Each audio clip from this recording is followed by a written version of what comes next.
If we've got a long meeting. Then we can do the auditor presentation and we'll get to them when they join us. Sure.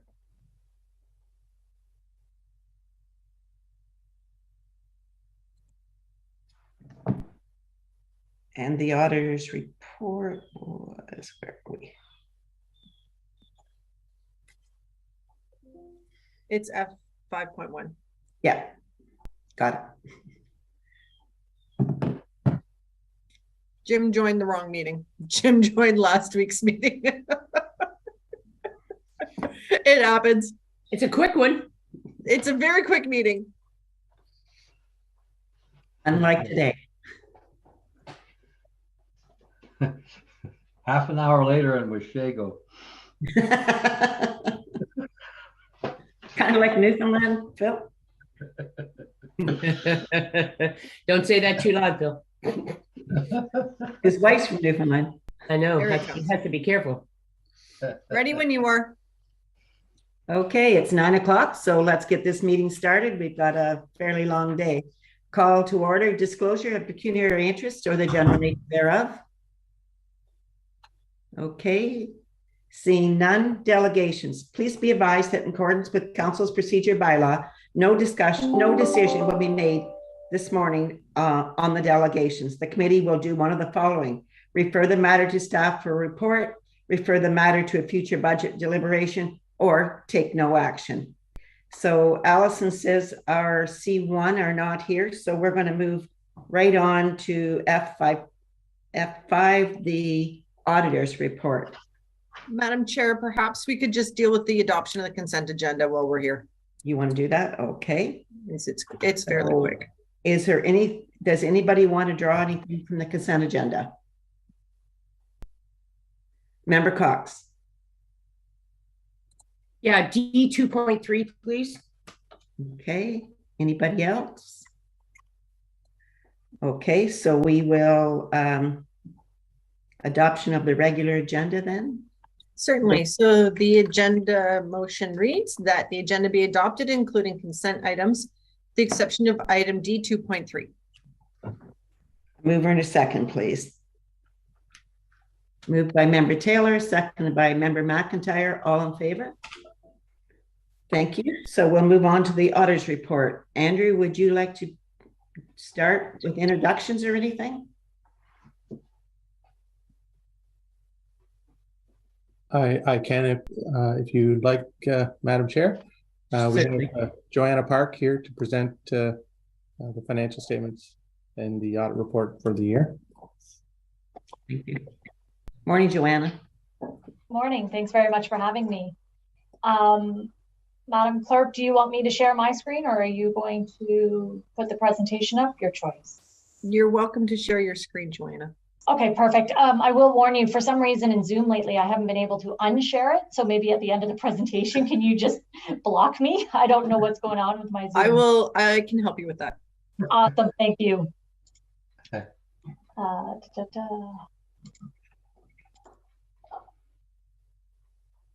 Oh, I see it now. Okay. Can everyone see my presentation then? Yes, we can. Perfect, thank you. Thanks very much, Council, for having me here today. I'm here to present your audit results for the December 31st, 2021 audit.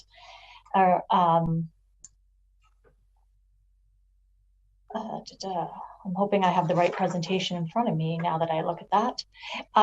What this is, the presentation is you've got a few things in your packages here, and this is a summary of those three things, your financial statements, your letter, and then the presentation. So we're happy, as always, to address any questions you have about the other items, but this is kind of a summary of the items in the rest of your packages.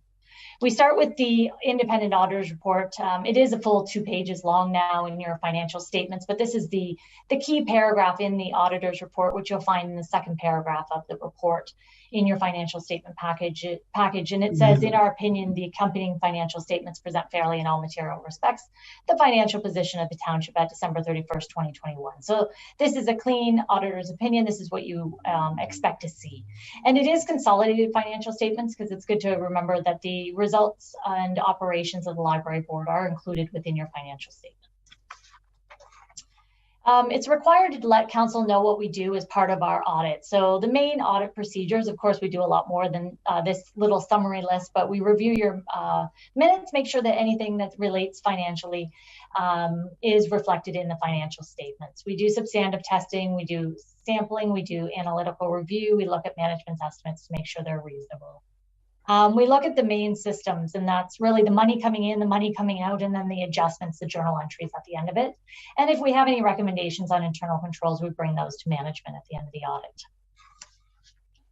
The audit is complete, pending council's final approval on the financial statements. And then once that happens, then we ask management to sign a representation letter, which is included in your package so that you know what they are signing, and the receipt of the legal letter as well. We didn't have any changes to our initial audit plan, no disagreements or difficulties with management. It is always a pleasure to work with Andrew and his team. And one thing to note, we did do the audit mostly virtually, but we were there for a couple of days just to get the final audit evidence on site there. And we do have the note regarding uncertainty regarding COVID in your financial statements. I hope that this is the last year we see that. But of course, the importance of that note is that we just still don't know the final implications of the pandemic. And we didn't have any uncorrected audit differences during the audit. Then we get into the numbers. So we've broken them into the different segments within the financial statements. So the first one being the financial assets. In total, very comparative from 2020 to 2021, 36.9 million at the end of 2021. I won't go into a lot of detail there, but happy, of course, as always, when I go through the numbers, if you have any questions. But the biggest financial asset, of course, is your cash at almost $33.5 million. And then we do show the trends over the years from 2017 to 2021, just so you can see, your balances and your financial assets haven't changed a lot over the years. The biggest one has consistently been your cash account. And then your financial liabilities, just over $19 million.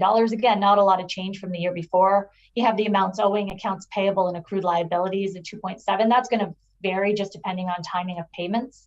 Your deferred revenue obligatory reserve fund, $7.6 million. That's the amount you have on hand at the end of the year for your gas tax, or now your Build Canada fund of $2.7 million, as well as your development charges that you've collected but you haven't spent of $4 million, and your recreation land of $838,000. So those are monies you've received that are sitting in your bank account but you haven't spent yet. And then you have your other liabilities, that's construction deposits, $2.4 million, and your long-term debt, the $6.3 million. Most of that's the OCFA loan, no new debt this year. So that's just going down each year by the principal repayments, which we'll see on this chart here, as we see the green being your long-term debt going down a little bit, and your deferred revenue obligatory reserve funds, those funds increasing each year the more you have on hand, and that's planned for future projects. Can I jump in for a second there? Definitely. Councillor Taylor? Yeah, could you review, what is a long-term debt again, Joanna? I missed that part. Oh, the long-term debt, that's your OCFA loan that you received a number of years ago now. Is that the Westshore Water? Andrew's got his hand up there. If Andrew wants to jump in, go ahead. As I say, if I can, through the chair to Member Taylor, it is the Westshore debenture. And that was going to be paid back in 25 years, Andrew, or what was the? I believe it's 30, because it's 2036. It'll be fully paid off. Okay, that's good. That's what I thought. I just wasn't sure. Thank you. Okay, thank you. Joanna, go ahead. Perfect. Thank you. The rest of your financial liabilities are pretty similar year over year. Like I said, accounts payable, that's the blue one there. It's going to vary just depending on the timing of payments. The following slide just shows your net financial assets, which is your financial assets minus your your total liabilities, $17.8 million, not a lot of change there. And then your tangible capital assets, which is your only non-financial assets, so the assets that you're holding for longer than a year period, they've increased, and that's because you had $7.2 million of purchases, and then the amortization or the expensing of those assets over the useful life was only $3.7 million during the year. So we'll see what those additions were further on in the slides. But, okay, Andrew, just a sec. Joanna, Andrew's waving at us again. Go ahead. Sorry, Joanna. It does look like you do have an earlier. It's not significantly different, but if people are following along, they might notice that they don't tie in exactly. Thank you. Yes, I'm noticing that from my paper copy to the copy on my screen. Let me just stop sharing for 1 second and find out what is going on. I probably have the agenda up. That's probably the easiest bet to do. Thank you, Andrew, for noticing that. No problem.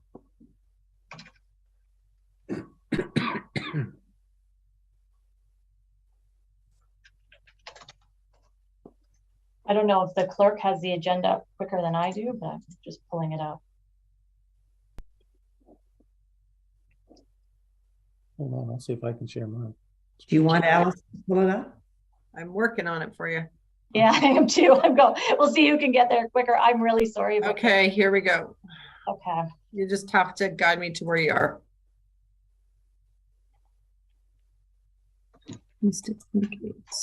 One. Okay. I was just going on to slide 10, Allison. Does that look right? Yep, Yeah, Yep. that's great. that is the right one.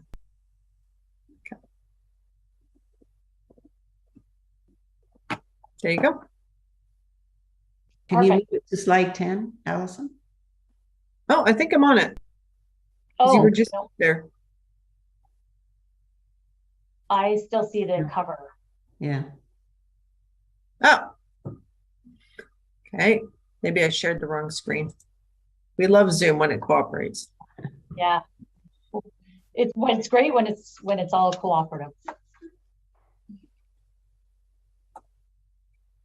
There we go. There we go.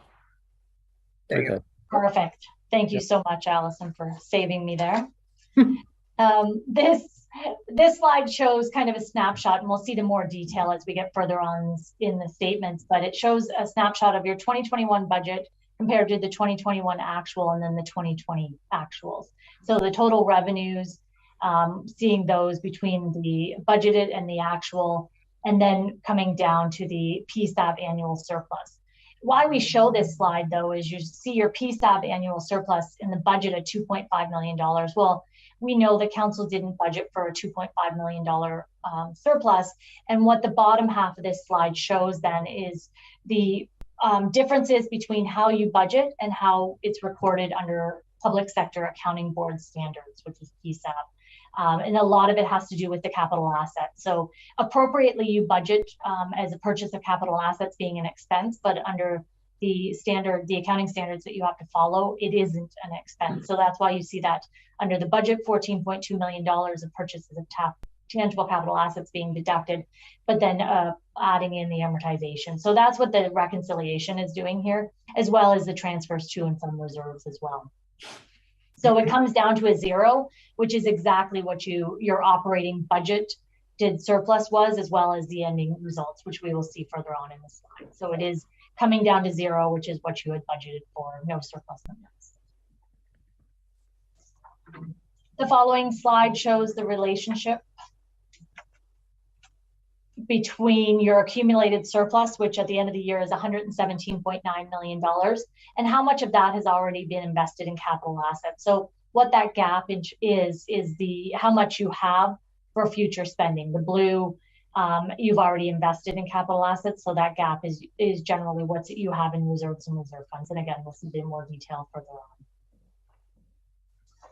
The next slide is just a snapshot of where you've been over the years, just so you can see the trend, the expenses, the revenue, and then the annual PSAB surplus. So very consistent year over year. And it will vary just depending on the amount of capital funding you get, because it will all be recognized in the year you get it and then expensed over the life of the asset. The following slide shows the total revenues, budgeted at $21.2 million. The actual was $23.7 million. Your largest revenue is your taxation. And then your user charges and fees. Of course, they've been varying just with the implications of the pandemic. In your budget, $4.7 million included the user charges for your recreation facilities and fees there and programs that didn't run in 2021, which is they're a large reason for the variance as well there. The province of Ontario revenue being the third largest, a lot of that is OMPF funding, but you also did get about $368,000 of COVID funding this year that was recognized, as well as some roads OCF funding of $350,000. The amount in your Government of Canada revenue, $327,000, that's the amount of your gas tax or Bill Canada fund that was spent during the year.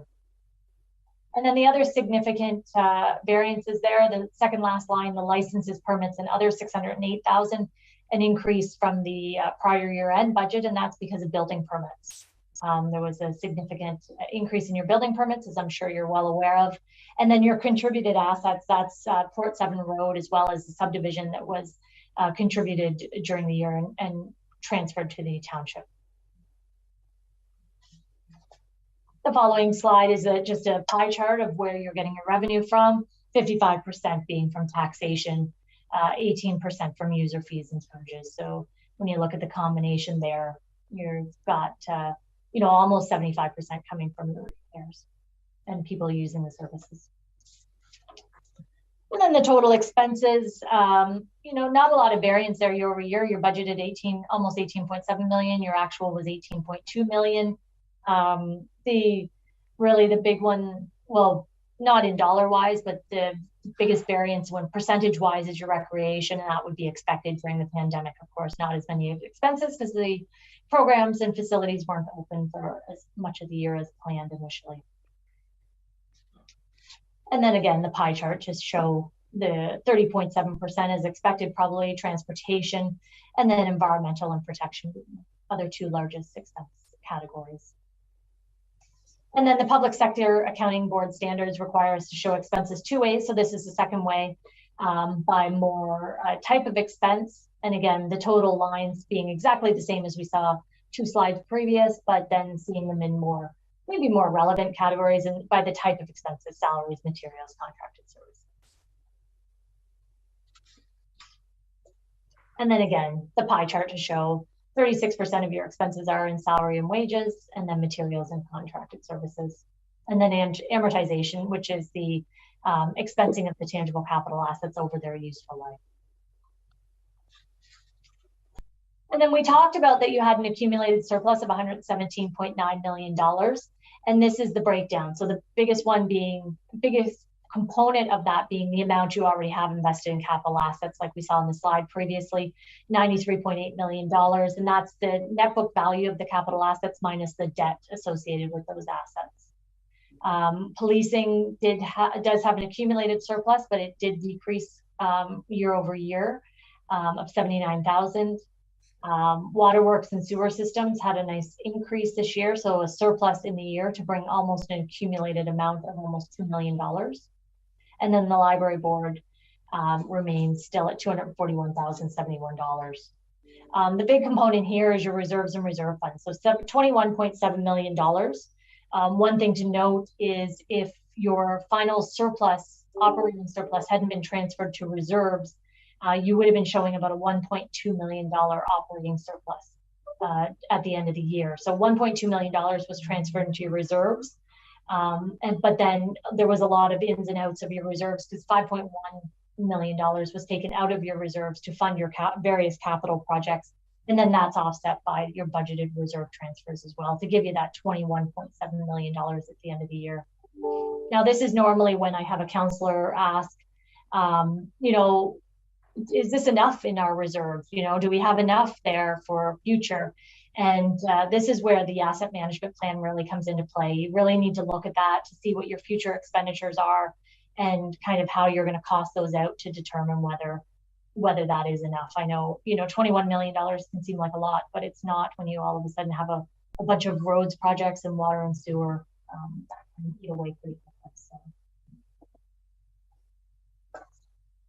And this is just the trend of your reserves and reserve funds over the year, pretty stable over the years. There's, been a decrease there a little bit in your operational purposes, and then it's going to vary on your capital purposes during the year. Your capital asset additions, we talked about that you had $9.45 million in additions during the year. And this is nice and colorful, different additions during the year, $5.5 million being the biggest one in roads and bridges, followed by 1.5 million in vehicles, and then various other additions during the year and the different types and classes of capital assets. This is an important slide to look at as a snapshot over the years, and it's looking at how much you're adding to your capital assets versus how much the amortization is. And the importance is just, looking at a 5-year period, ensuring that you're replacing your assets at a greater rate than you're amortizing them. The amortization is based on your historical cost of the assets, and of course, when you're replacing them, it's especially now with inflation, much more expensive to replace your assets now. So you really want to make sure that you're replacing them at a greater rate. So obviously we can see from this slide that you're definitely doing that. And then this slide is a snapshot again. Every asset's going to be different, but it's a snapshot by the categories of how much useful life you have remaining in them. And so you can see your water, sewer systems, almost all of them are over 50% remaining useful life.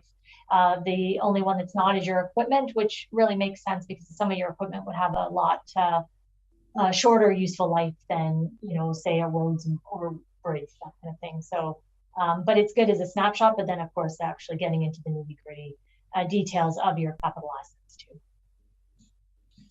And then the last slide I have here is just your net financial asset trend and the almost $8 million in your net financial assets, definitely going, staying consistent there over the last few years for sure, being a positive trend there. And that is my presentation. Okay, does anybody have any further questions to Joanna or Andrew? Do you want to wrap up, Andrew, or? I can, Madam Chair. I just wanted to point out that we do have in those calculations about 1.2 million being transferred to reserves, and I'll bring a report back to you, our council, to see where we were going to send those reserves. Typically, right now they've all gone at the capital reserve as we would normally do, except for the first 150,000. Which goes to fire replacement vehicles. But I will bring a report likely to the next corporate services meeting for council to review. Thanks, Andrew. Councillor Taylor. Yeah, through the chair to Andrew. The bridge going up on Highway 11 by Burnside there, are we on the hook for between $1 million and $2 million our share to the province on that? And is that'll come right out of reserves? So that's 2 questions, I guess. Now, I think I'll maybe resign this one to Derek, because I think the only component of that bridge we need to pay for, if at all, is the, I guess, the added piece to make pedestrian crossing. But I'll Derek. Good morning. Through the chair, the bridge actually at Highway 11 overpass there is not.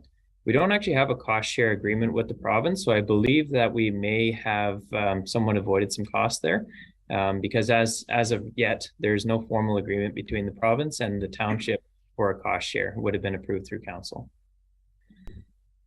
Thank you. Is there anything else anybody wants to ask? Or Member Burkett?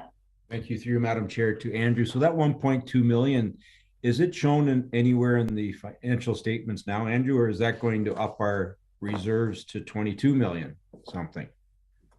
Okay, no, certainly. So through the chair to the mayor, it is already included in that number. Okay, thank you. CAO, Kennard. Thank you. Good morning. Morning. I just wanted to say good morning and thank you to Joanna and her team for doing a great job, and special thanks to Andrew and his team for doing an amazing job, because it's a big project for them to do and takes a lot of work, and it sounds like it went very well, so good job. Great. So if there's thanks, Laurie, and if there's no other comments, Joanna, thanks for being here with us today, and you have a good day. Thanks for having me. You too. Good luck. Okay. Bye now. So now we will move back up. Allison, is our delegation here? I do have a motion related to the auditor's presentation for you. Certainly you do. Would you like to read that? Certainly. The motion reads that the presentation by Joanna Park from Baker Tilly with respect to the 2021 financial statements be received, and that the 2021 draft audited financial statements be approved, and further that the mayor and deputy mayor be authorized to sign the required letter. Okay, mover and seconder, please. Moved by member Taylor, seconded by member Stevens. All in favor? And that's carried. Thank you very much. So, is Bruce Rose in the room, Allison? I do not have him here yet, so. Okay, so we'll just keep moving along then, right? I think that's a great plan. So, I believe that'll take us to F1.1. F1.1, you're right. So, planning and development, F1.1.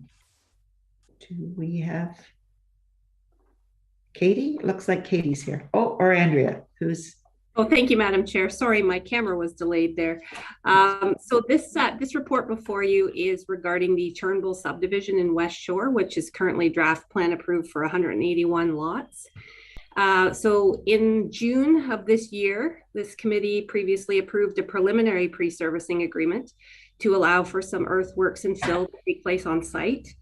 While the landowner obtained their environmental compliance approval from the Ministry of the Environment. That ECA is now in hand, so it is now appropriate for this committee to consider a second pre-servicing agreement to allow for the installation of the services. Thank you. Okay, any questions on that, anyone? Member Brennan.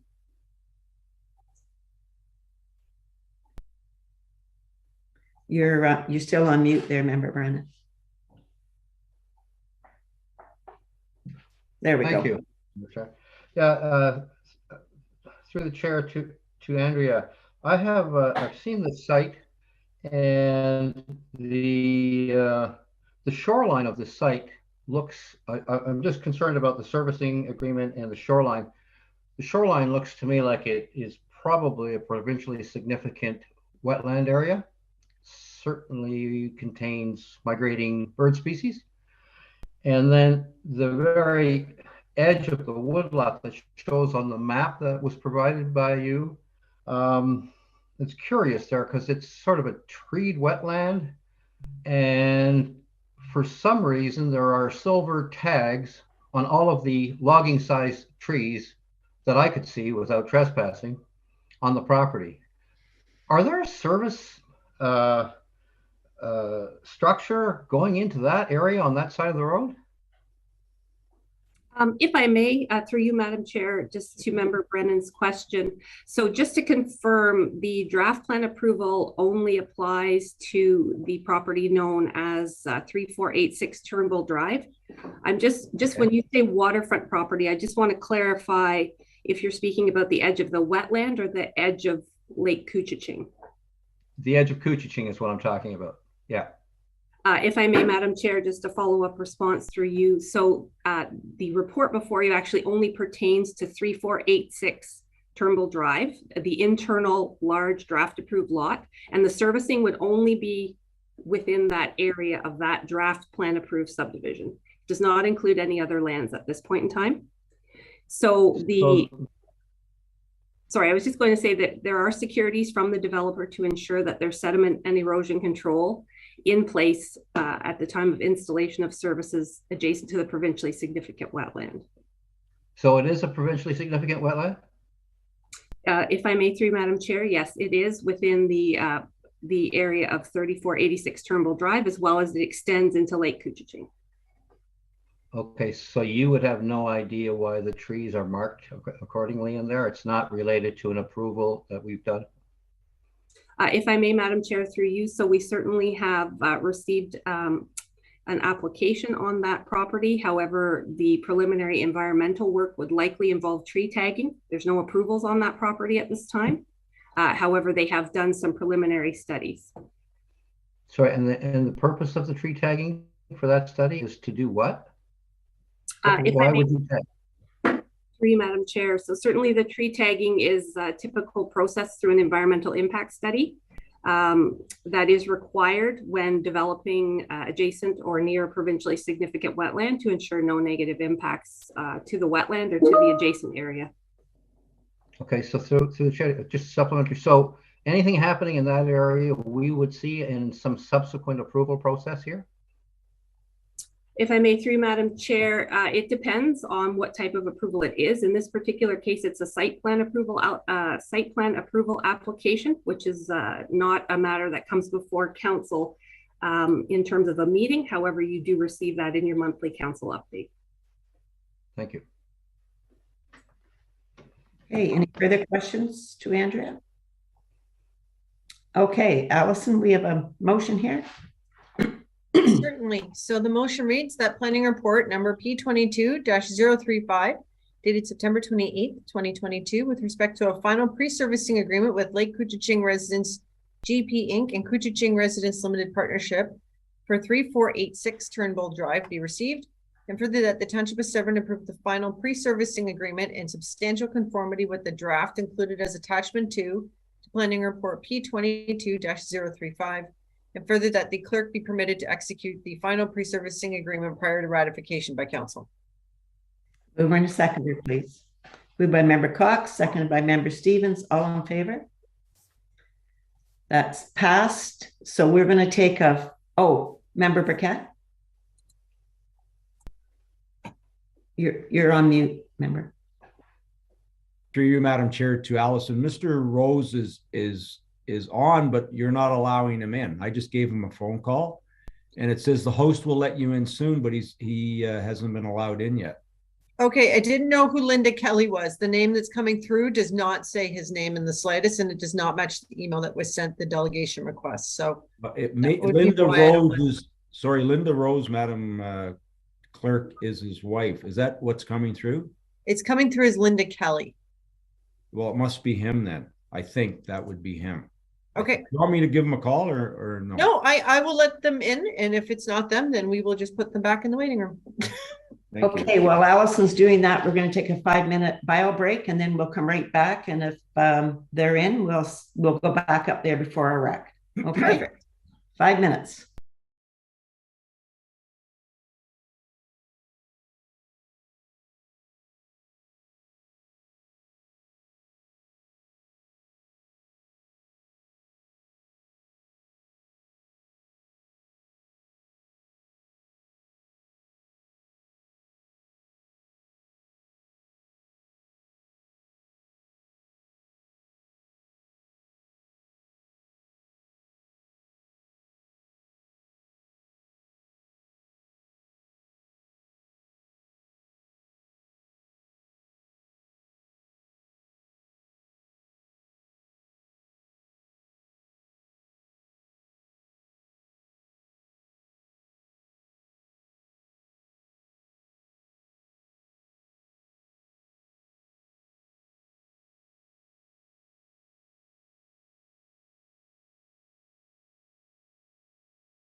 go back up here, Bruce, sorry. Bruce Rose at 1815 Big Chief Road. It's all yours, Bruce. You go ahead, please. Great, thanks very much. So we have a limit of your presentation, okay? That's a limit for anybody that comes forward. So okay, no problem, thanks.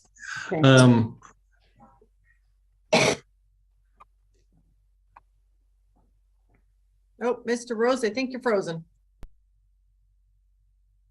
What a way to start. We'll give him a minute.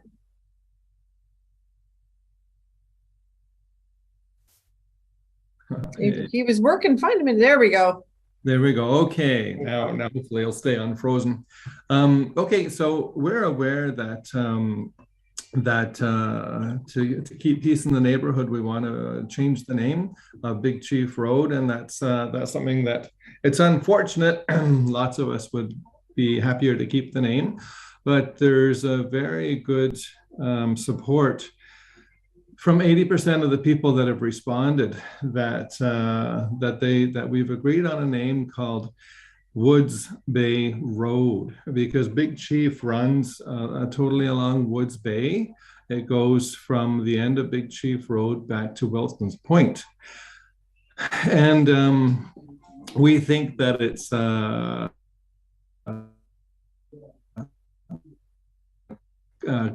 good name, that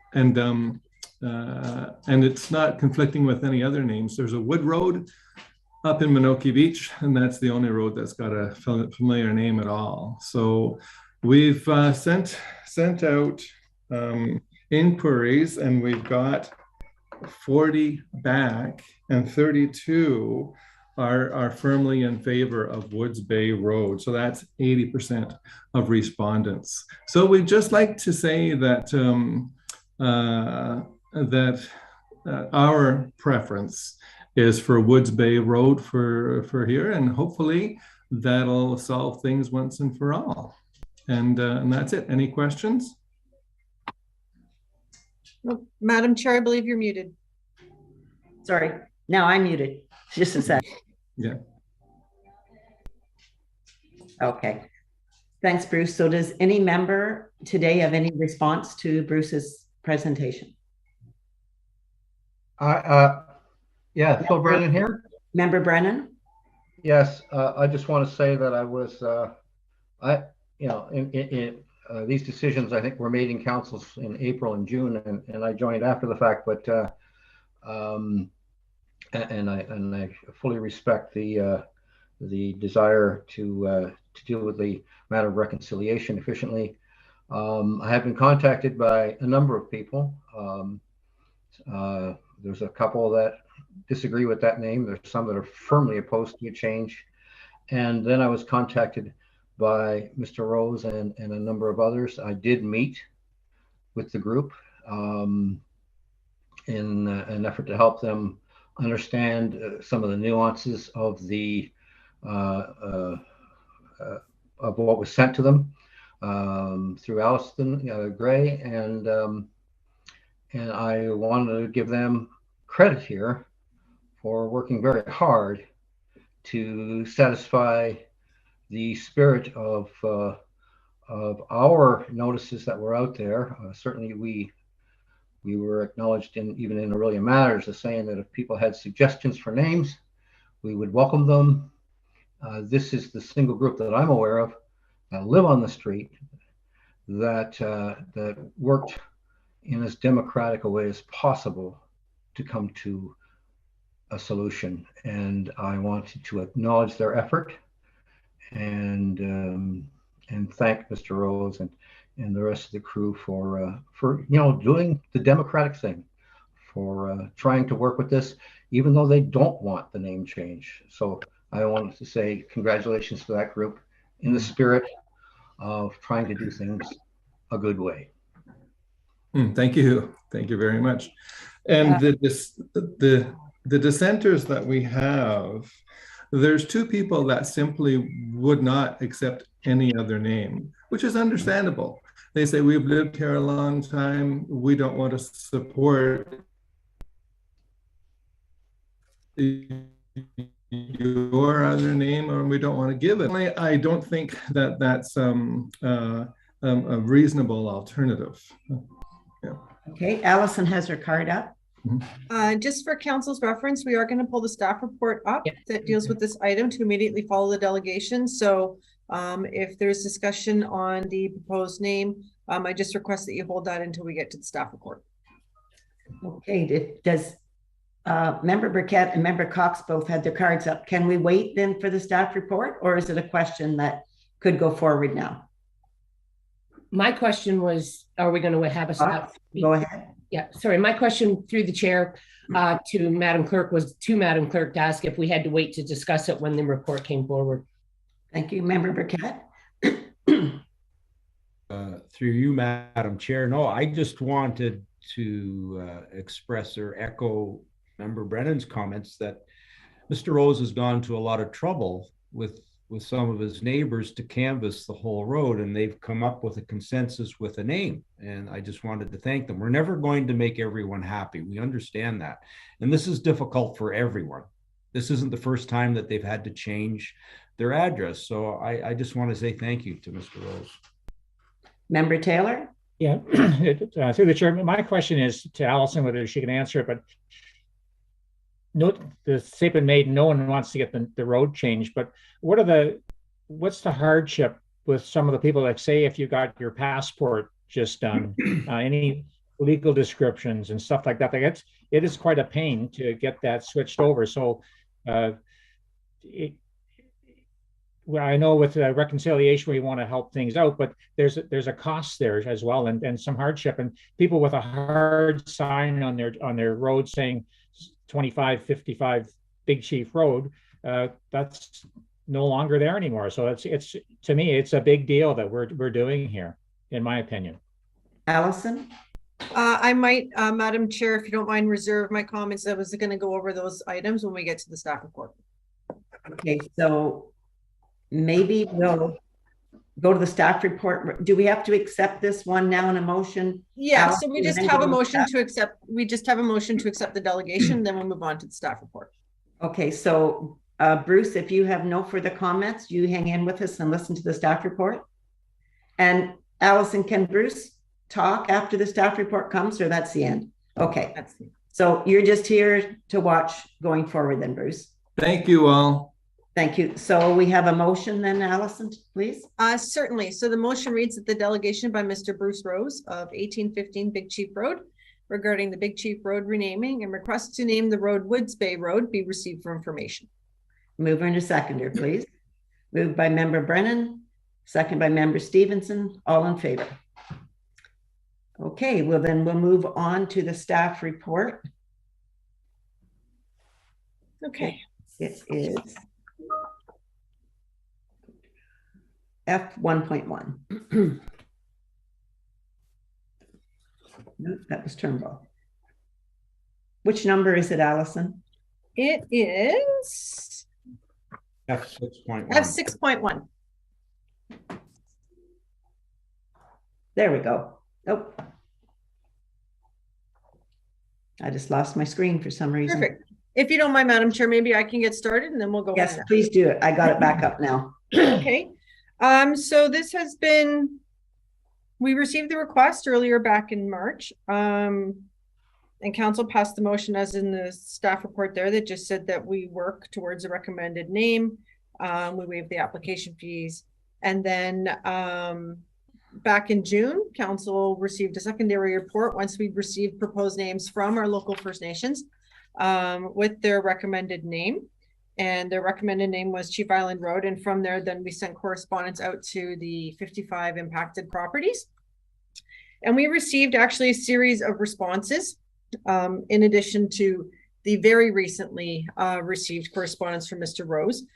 So the other names we received were Blue Heron Road, Woods Bay Road, Grove Road, Island Road, Penley Road, and Happy Land Road.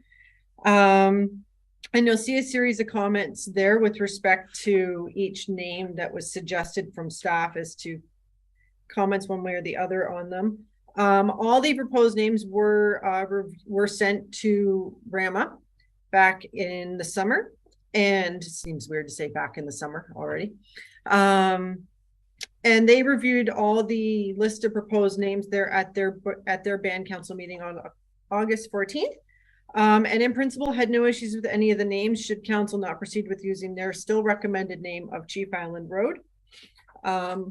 In particular, we have continued to receive correspondence as much as Mr. Rose has submitted a delegation on behalf of 80% of the residents. We do want to make sure that council is aware that there are correspondence pieces that did recommend other names, and some just in general support for reconciliation of renaming the road in general terms.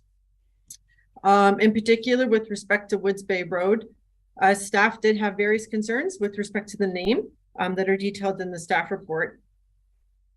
And those are laid out in there. From the financial side to Councillor Taylor's perspective and question. So with respect to mail forwarding, Canada Post, because this is municipally initiated, will do that for free for 1 full year. So it gives residents time to make those changes. With respect to passports, on your passport, your address is only handwritten. It is not actually done in there by the government. So that's an easy update. With respect to updating your driver's licenses and such, you can do that for free online, provided that your driver's license has not expired through Service Ontario. Hydro One and Enbridge, same thing. They do allow you to update those online these days. I'm not trying to negate in the slightest the amount of time this may take for individual residents to go through this process. But these days, for the most part, it's no different going through the moving process. You can update most of your address information online. Same with your bank. We will give every resident, regardless of what the name is, a letter that they can take to their banking institution that will allow them to get their mortgage documents and banking information updated at no cost, because again, we were the initiator of the process and not them. So legal costs. So we will be registering a document on title at our cost, not the resident's cost, that will act as a flag so that whenever the next time the property turns over, that the address will be updated that way. We will update county GIS, and therefore eventually Google Maps will catch up with it as well. So hopefully that addressed the cost side of things. Again, not trying to negate the amount of personal time it does take to do this stuff.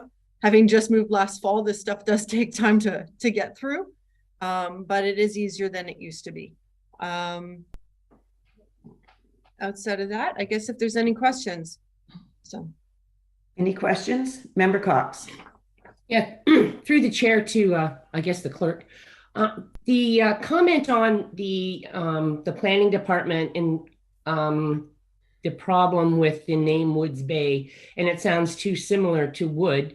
I go back to Penley, and they were just going to say West versus East. And then I looked up names that we already have, and we've already done Baldy Rock. We've got Cooper's Falls Road, Cop Bay and Copeland, Earl Haid, Earl's Court. And recently we have Greenwood Lane, and we have Green River and Green Lane. So I really not understanding that part of it. My theory is, as it was spoken before, is these people have gone to a lot to try to get together to change a name. And that would be a very hard thing to do, because it's really hard for people to agree. And in my mind, if they've agreed on Woods Bay Road, we've asked them to do this, and they are doing it in the spirit of reconciliation, then I think that I will be voting to keep it Woods Bay Road. Thank you. Any further questions? Member Burkett, or Brennan, sorry. Yeah, thank you. Through the chair, I just got to preamble this a little bit, because fundamentally agreeing with Member Cox, you know, it's our job as members of council to take the expertise and then manage the trade-offs that come with that in making a decision. And that's what we're at today. We're on that crossroads. Now, I think the majority of us in this group believe that we can engage respectfully and that we need to do more of that. There's a reason why, hell, we have so many acclamations and there's so few people, and so many councils are in trouble and are considered to be tone deaf. And I don't want to be in that category. We need to get off the street. We need to talk to people at the local level. You know, our candidates that are running right now are actually doing that through door to door. And people need to think that they can trust us when we say something and that we're being fair. So, like Member Cox, I support the name change presented by Mr. Rose, and I think it's the only fair way to go. And I truly believe that our emergency services people are smart enough to work around that. Hear, hear. Thank you, Mr. Brennan. Councillor, is there any other questions or comments? Okay, so I totally agree with Mr. Rose. It's those residents live on that road. It should be their choice to decide what the name is, working through reconciliation, that they acknowledge that they support this and it's their road and they should be the ones that choose the name of it. So if there's no further questions, if Allison could read a motion, we'll vote on it. Okay, so just for clarification, then we'll amend the motion from the staff report to just say that the proposed name of Woods Bay Road be approved. And if that's the way council wants to go, then I'll read the entirety of the motion. Okay, well, we'll go with it. We'll go with it. We'll run with it. Okay. Yeah, we'll go with that. And if there's any change, we can question it. Okay, Allison, go ahead. Okay, so the motion reads that administration report number A22-027 dated September 28th, 2022 regarding road renaming Big Chief Road, additional proposed road names be received, and that the proposed name of Woods Bay Road be approved, and further that the name change become effective in January 2023, and further that the required bylaw be brought forward to the next meeting of council. That's great. Mover and seconder, please. Moved by member Brennan, second by member Stevenson. All in favor? And that's carried. Thank you very much for your presentation, Bruce. And so we'll move forward now. We're back in. We're back in order. So I believe we're at the recreation. Yeah, we're back to the rec. So that's F 2.1. Correct. Okay. Severn Recreation Master Plan presentation. Who is going to be presenting here, Andrew? Oh, hi. I will be presenting. Hello, everybody. Good morning. Welcome. Should I just, thank you. Should I go ahead and share my screen? Yes, please do. Okay.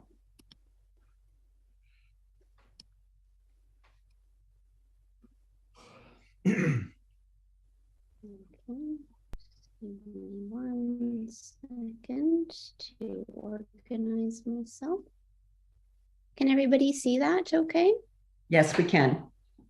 Yeah.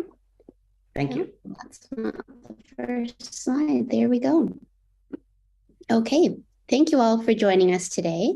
My name is Leandra Corielli Ferguson, and I'm a planner and project manager at Think Design. I'll be presenting on the Recreation Master Plan with my colleague, Mary Catherine Mihak of Mihak Kelly and Associates.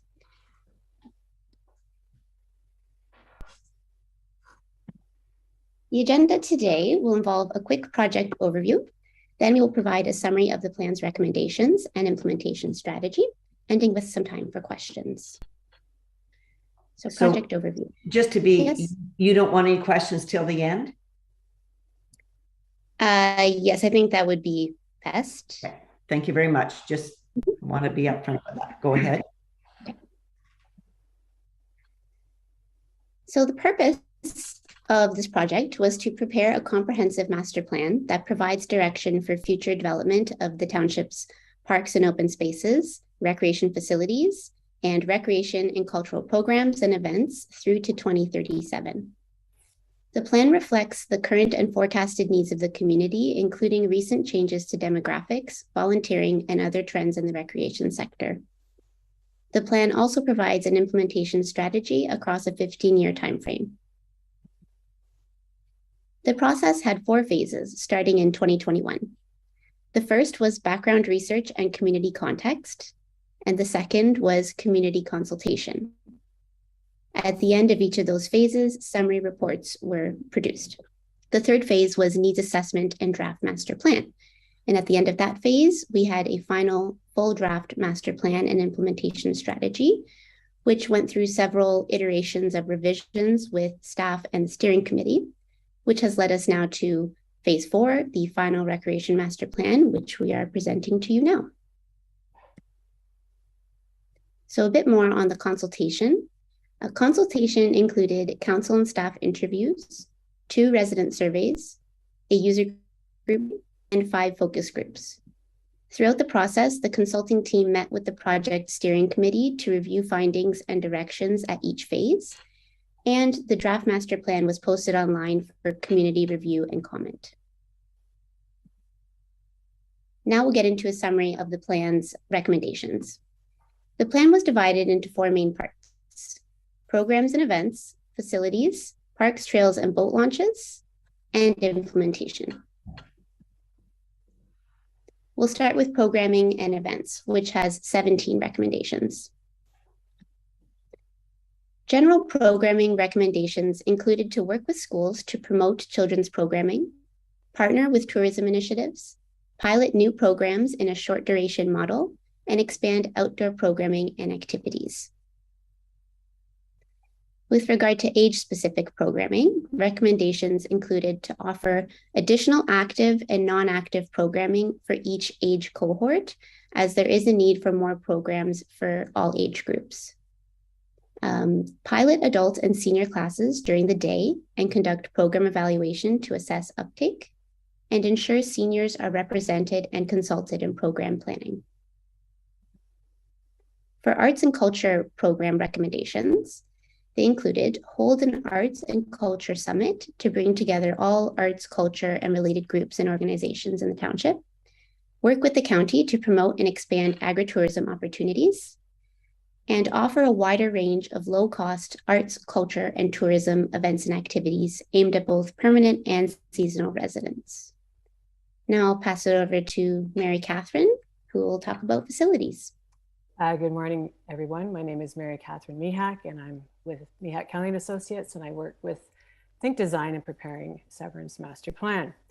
In terms of facilities, in a nutshell, the recommendations focus on improving and developing facilities based on verified demand, optimizing use of the existing supply for current and future programs and activities, tracking use in relation to peak periods of facility demand, and building on the theme of recreation hubs to serve major residential areas as well as distribute services across the township.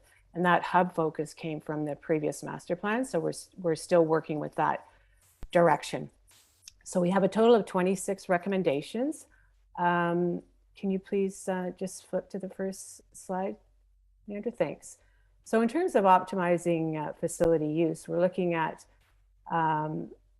first of all, designating the primary and secondary recreation hubs, and then using each hub to strategically develop programs and distribute them across the township. So you're not necessarily duplicating the same things in different places, but working to optimize the use of each area for different things. And then the community residents can choose to travel to other areas and use programs and facilities in other communities, and also in that way create more of a cohesive community by people becoming more familiar with other areas of the community and meeting people in other areas of the township.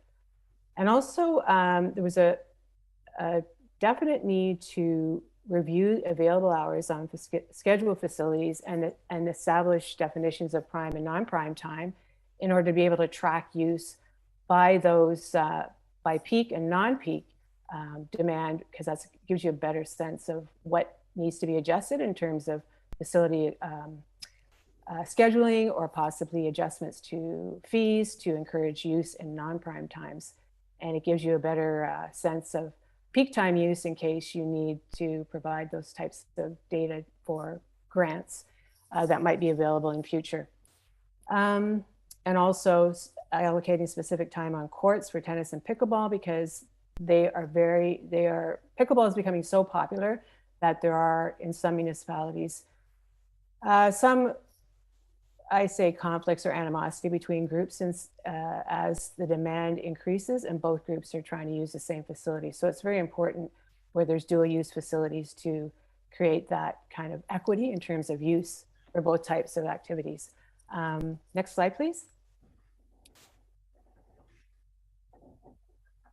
So in terms of the actual community centers, we're looking at developing programs using the existing time and facilities at the community centers, and it also increasing use of our staff hours to accommodate that, because at these facilities you have to have staff on board to in order for groups or individuals to use them.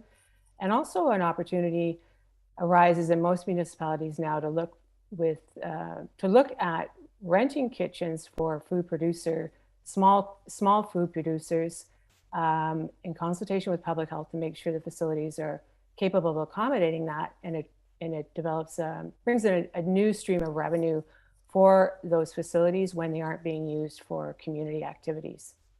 And the new Washago Community Center will be an opportunity to develop new programs that aren't available elsewhere. And oh, sorry, that's not Washago. Is the one that's currently recently been taken over by the municipality. That's the one where there was concern over continued community access to the facility once the municipality took over operation. But there's going to be, my understanding is there's going to be working with the community to ensure that current uses are maintained and new uses are also developed. Next slide, please. The Westshore Community Center is the new community center, and that will provide an opportunity for the municipality to provide additional programs that complement things that are happening in other areas, and to ensure that the new field is promoted and used as a multi-purpose field to help diversify use for other sports other than soccer. And no additional ball diamonds or sports fields will be required based on current use and population growth, and upgraded ball diamonds at Marchmount and Timberline parks will provide additional capacity if it's needed for organized use. The one thing that might emerge is demand for additional courts, and if that happens, Washago Centennial or Marchmount parks are possible locations for those facilities. Next slide, please. So improving facility supply, there's focuses on the feasibility study for providing a arts and cultural hub on the bequeathed waterfront property in Port Severn, which would require some additional work to establish feasibility and what it's going to cost to redesign, redevelop, and operate that facility. So that's something that is needs considerably more investigation, but we think it would be a good opportunity to develop the arts and culture and heritage stream of programming and services in the municipality. Now, the next point is that's an error. There's no Cold Springs Hall mentioned in the report in terms of a facility conditions assessment. So that was to be removed, but it wasn't taken out. And just generally overall to improve AODA accessibility as planned moving forward, especially when grants become available. And any future improvements to sports fields should really focus on multifunctionality to accommodate sports beyond just soccer. Next slide, please. Outdoor facilities, as mentioned, no additional ball diamonds required, and updated diamonds can accommodate additional capacity for use. Sports fields, in the spirit of getting away from unilateral soccer use on fields, we're recommending that soccer fields be renamed to sports fields, and that any updates reflect multiple uses. tennis and pickleball, renew formal agreement for Washago pickleball court, which was being used by an organized group, and also to monitor demand for courts and develop those if demand is warrants that. Next slide, please. I think that's Okay. my presentation for now. Thanks. Thanks, Mary Catherine. Okay, so the Parks, Trails, and Boat Launch Assessment had 31 recommendations in total.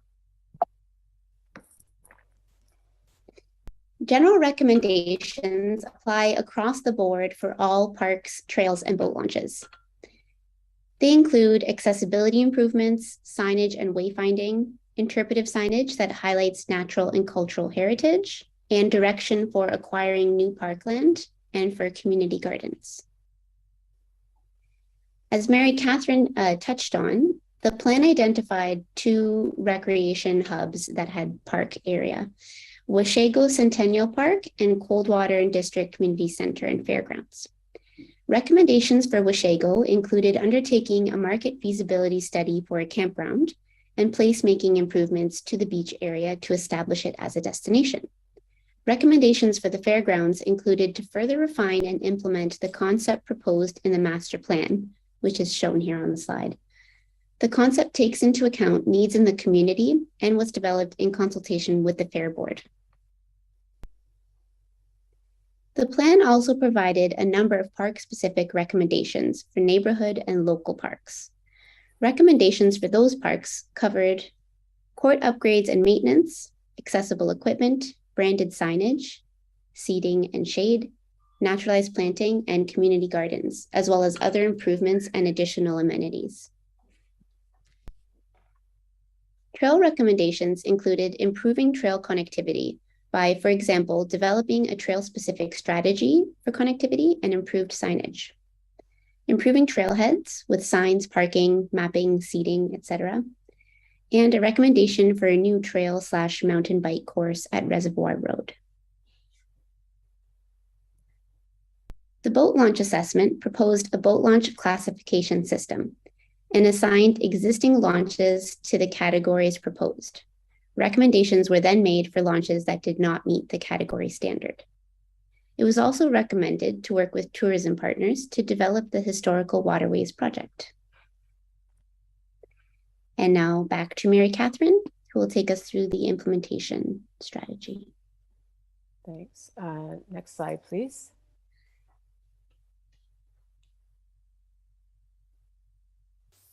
So the recommendations, as you may have gathered in the plan, they aspire to develop a level of service that collectively will require additional staff. In the first place, to develop relationships with potential program providers and assist them in startup and operations. And secondly, to have facilities open and ready to welcome them and the community to be able to use them when programs and activities are occurring. Volunteer development can occur simultaneously with staff additions, but it needs more attention to determine exactly what volunteers need to do their jobs as easily and affordably as possible. There were residents who expressed interest in volunteering in the survey, which the township can follow up on with outreach activities to find these people and engage them in areas that they'd be interested in participating in. And the township already has a volunteer parent policy for recreation programs, which many municipalities don't have. And in fact, we've used it as an example in other places because it allows a parent who assists in a weekly program basis to provide their children the program at a 50% reduction in fee, which is I think a great way to handle that. And I don't know how successful it is in generating volunteers, but it's a very straightforward way of going about it. Next slide, please. Partnerships. The focus of these recommendations is to bring all providers together to plan, develop, and provide needed services to the community with the township as the lead. And this would also be the responsibility of a new program developer coordinator to spearhead this initiative and to undertake it on an annual basis. So, and any partnerships between the townships and others should be formalized in agreements, which is already the case from what we reviewed for the plan. There are a number of agreements that support municipalities' collaborations with others, and that is it's pretty important that that continues to occur so that everybody's aware of who's responsible for what and the nature of the partnerships. Next slide, please. Municipal policy. Well, community group affiliation is one that we recommended, and that spells out the services that volunteers can qualify automatically to get from municipality. They're largely in-kind services that would be in addition to any financial assistance delivered through a grant program. And they can be designed in consultation with the groups to determine what is needed and what the township can reasonably provide. Other areas noted there are essentially to generate additional revenue in addition to the ones that exist now, like the Community Commemorative Branch and Tree Program.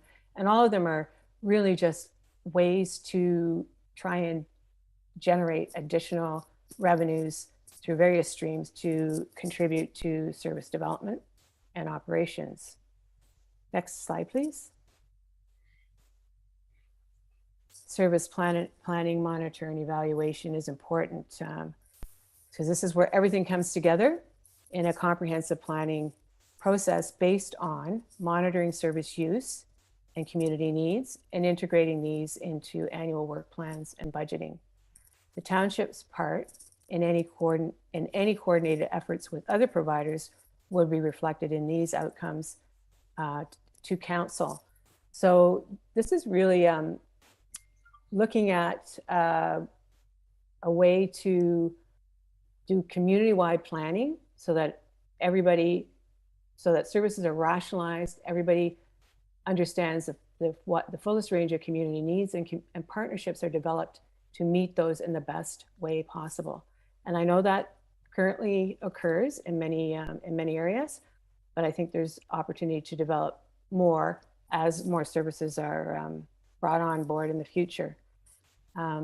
Next slide, please. Marketing communications. These recommendations really focus on generating higher levels of use of all available services to support other recommendations regarding optimizing participation in programs and use of facilities. And the annual report to the community will show progress towards implementing the plan and how tax dollars are being spent on recreation. Some municipalities provide nice infographics at the end of the year to show the community what progress has been made in terms of developing services and what participation levels have occurred, and just information of interest that really gives, I think, Parks and Recreation a higher profile in the community, as well as lets people know what's going on at the municipality in terms of providing these services. I think that's it for that section. Yeah, and that's it. Thank you very much. So we'll open it for questions now then, if that's okay. Okay. Yep. Okay, questions. Who's first? Member Brennan. You're on mute, Member Brennan. I keep forgetting that. Easy one. Through the chair to our first of all, I want to compliment you and of course the Severn planning team on this document. Boy, it's a well-written, nice piece of work, and it was a joy to read, and a lot of, there's always a but or two, and I have a couple. Libraries are mentioned once in the document, and I just want to get clarified. Library part of the recreation plan, or do they fall on other aspect of planning for the township? Do you want me to take that, Mary Catherine? Sure. I can start. You can jump in. So we did meet with the library for discussion, and it depends on, I guess the short answer is whether the extent to which the library is included in the recreation plan really depends on each community and how the library functions. So in some municipalities, the library, they function very closely with recreation staff, with programming, and they sort of, they plan together, and there's a closer relationship there. And in our consultations in Severn, it seemed to be that the library operated more independently, and we're happy to continue operating more independently. And so that is why there wasn't a stronger presence of the library in the plan. Just Phil, just 1 sec. Lori Kennard has her card up, and we'll come back to you, okay? Thank you. Thank you. Yeah, no, I just wanted to clarify the reporting relationship, because that every time something new comes up, I realize we haven't chatted with Phil about how different things work. So the library actually operates under the Library Board Act and is not a department per se of the township. So the township provides them funding through council, but they do operate independently. It's not to say we don't cooperate, and we'll run crafts and different things together. And we do have actually a great relationship, but it's not part of the recreation programming. Okay. Thanks for clarifying that. Okay, Member Brent. Yeah, so the reason I ask is that we currently have an agreement with the township, with the city of Aurelia, with regard to use of their fabulous facility. Quite a few people in Severn use it, particularly wards 3 and 4, but right up to ward 1 and 5 use that library. And if it's a recreational issue, I would like to ensure that somewhere in the document we say that we're going to continue our efforts to maintain agreements with the city of Aurelia with regard to library services. Related to that, Ward 3, my ward, has 18% of the population of Severn Township. We don't have a community hall, and I don't want us to build one, but there are some things we can do. Our association with Ward 3 and Ward 4 in particular with Aurelia is pretty tight. I mean, we're right there. And I would like to see in the recreation plan some notation that we will pursue, wherever feasible and reasonable, agreements for uses of facilities there as may be reasonable, maybe particularly for some of our seniors and their aqua pools for the seniors and things like that. But that we do pursue that as a cost-effective way of providing recreation to groups from youth to adults. So I would like to see that. Another thing that I'm in the recreation plan that concerns me, I don't see a lot of mention of snowmobile trails. Now I know the snowmobile season kind of sucks lately. It's about 6 weeks long down here. I know, because I had invested money in it. But with all the development in the official plan that's going on, I would have thought that somewhere along the line, we need to consider the connections of snowmobile trails. It's important for communities like Coldwater, Festerton, and on up. These trails are critical to winter recreation activities.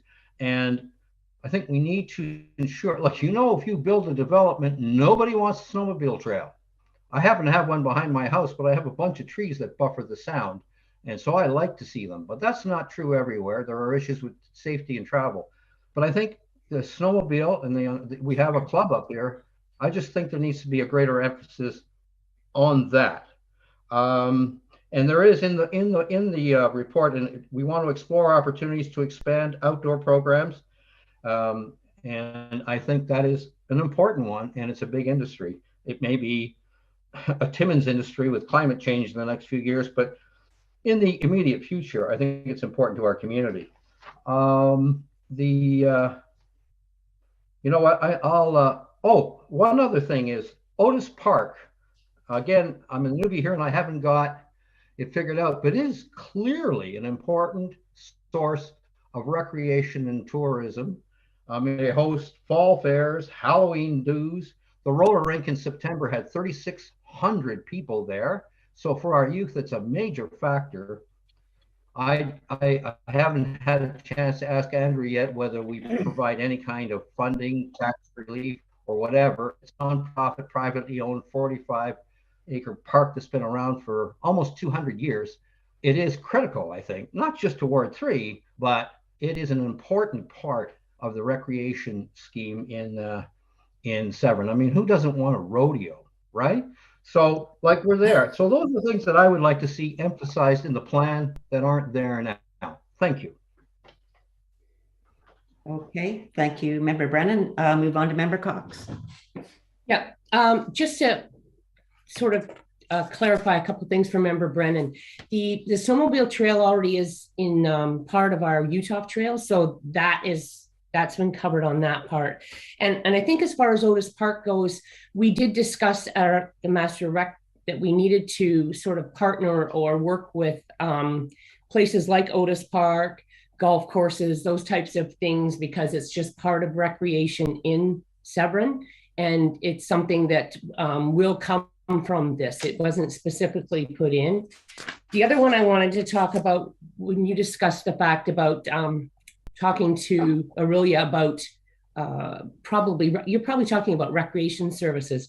I spoke to Marcia, who is the rec person in Aurelia, and she was telling me that there's 32% out of town people who utilize their new rec center, and they're full. Their capacity is full. But she said out of the 32%, 16% were from Severn.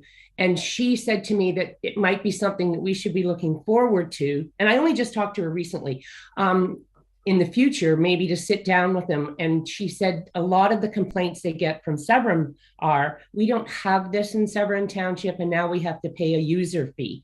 And she wanted to know maybe if there was something in the future that Aurelia and Severn could sit down and talk about ways to manage it, maybe something like the library contract or something, so that this is a service that they could go to, because it was Westshore, of course, Marchmount, Bass Lake Woodland, she said, and they automatically go that way. And they provide services that we can't provide, like the swimming pool and all the big sports courts and everything. So that's probably a really good thing to think about maybe for 2023. The other one I wanted to talk about was, I think it was Mary Catherine talking about optimizing our facility use. And I like to go back to the fact that we really need to, in our new 2023 budget, look at hiring more full-time instead of part-time in the summer and part-time in the winter, because it's really hard to find staff, as we all know, and train staff. Because if you look at it, the Washago rink last year was up and running because cold water wasn't, and only a bit of it was going. And that will not be able to happen this year if we don't get enough staff members. And these staff members also water flowers, look after the parks, they go to the docks and they inspect. They have to look after the facilities. And if our programming increases in Washago, then we need staff up there so we can say we have programming and it can follow through. The other one I just wanted to mention was the Port Severn.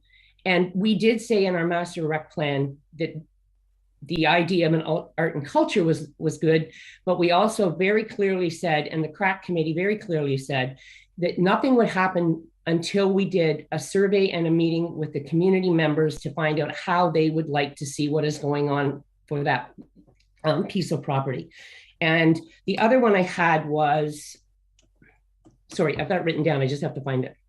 The other one is, there's a lot of things that we're already doing now. And now that we're back, we have a more diverse programs and are showing more interest. Like ukulele was mentioned, jump rope was a big one that we've got, and our kitchen rentals have been going on before COVID, and I think they'll probably increase.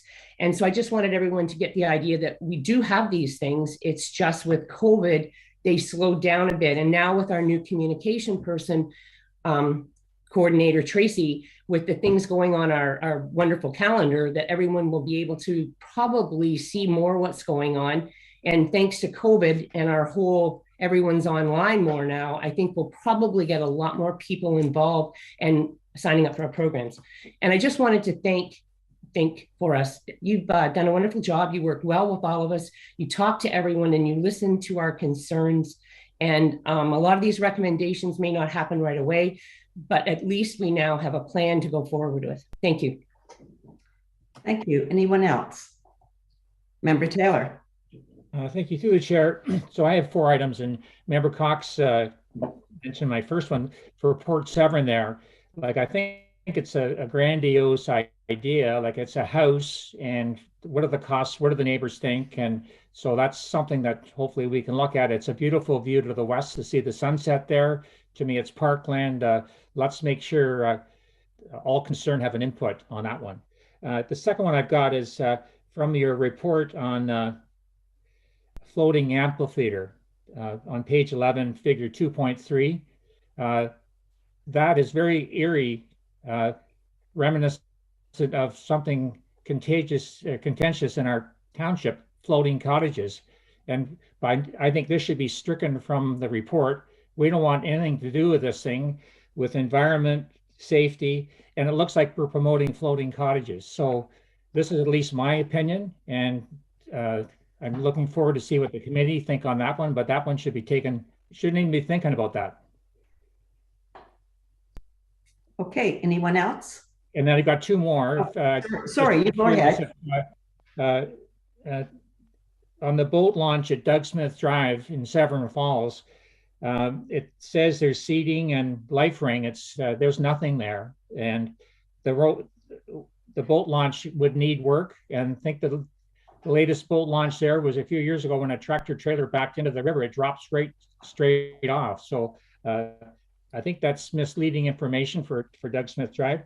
And the 4th one, Washago Centennial Park. I've been around long enough, and maybe Member Cox has been there. We had camping there before, so we should review our records there. We took that out for a good reason, so we can have the public could enjoy the park and the waterfront. And we should review the file that's on record there for why we did that in the first place. So out of those 4 things, I think the floating amphitheater should be deleted from the plan. Next, thank you, Councillor Taylor. Member Burkett. Thank you, through you, Madam Chair, to Leandra or Mary Catherine. You spoke about hubs and community centers and Westshore, and just an overview in your travels. How important is a community center for a community? I can take that if you like, Leandra. They are important. In many instances, they're the only indoor facilities that are available for people to use and come together. And certainly in communities where they already exist, it would be very difficult to remove them, because people, you know, they've come to rely on those, and quite often people will, when they want to move to a community, they want to know that there's recreation facilities nearby. So they are important, and it's also important though to activate them so that they are attractive, you know, that people do want to go there, because there's lots happening. There's nothing better than a community center that's going, you know, well, 24/7, I'll say, but that's not going to happen. But, you know, there can be so much, you know, the sky's the limit, really, depending on your resources and your capacity to program. But the more you can do, the more I think people will use the facility, and then it becomes that much more important to the community. It's particularly when there's quite a bit of distance from community to community. Thank you. Supplementary through you, Madam Chair, if I may.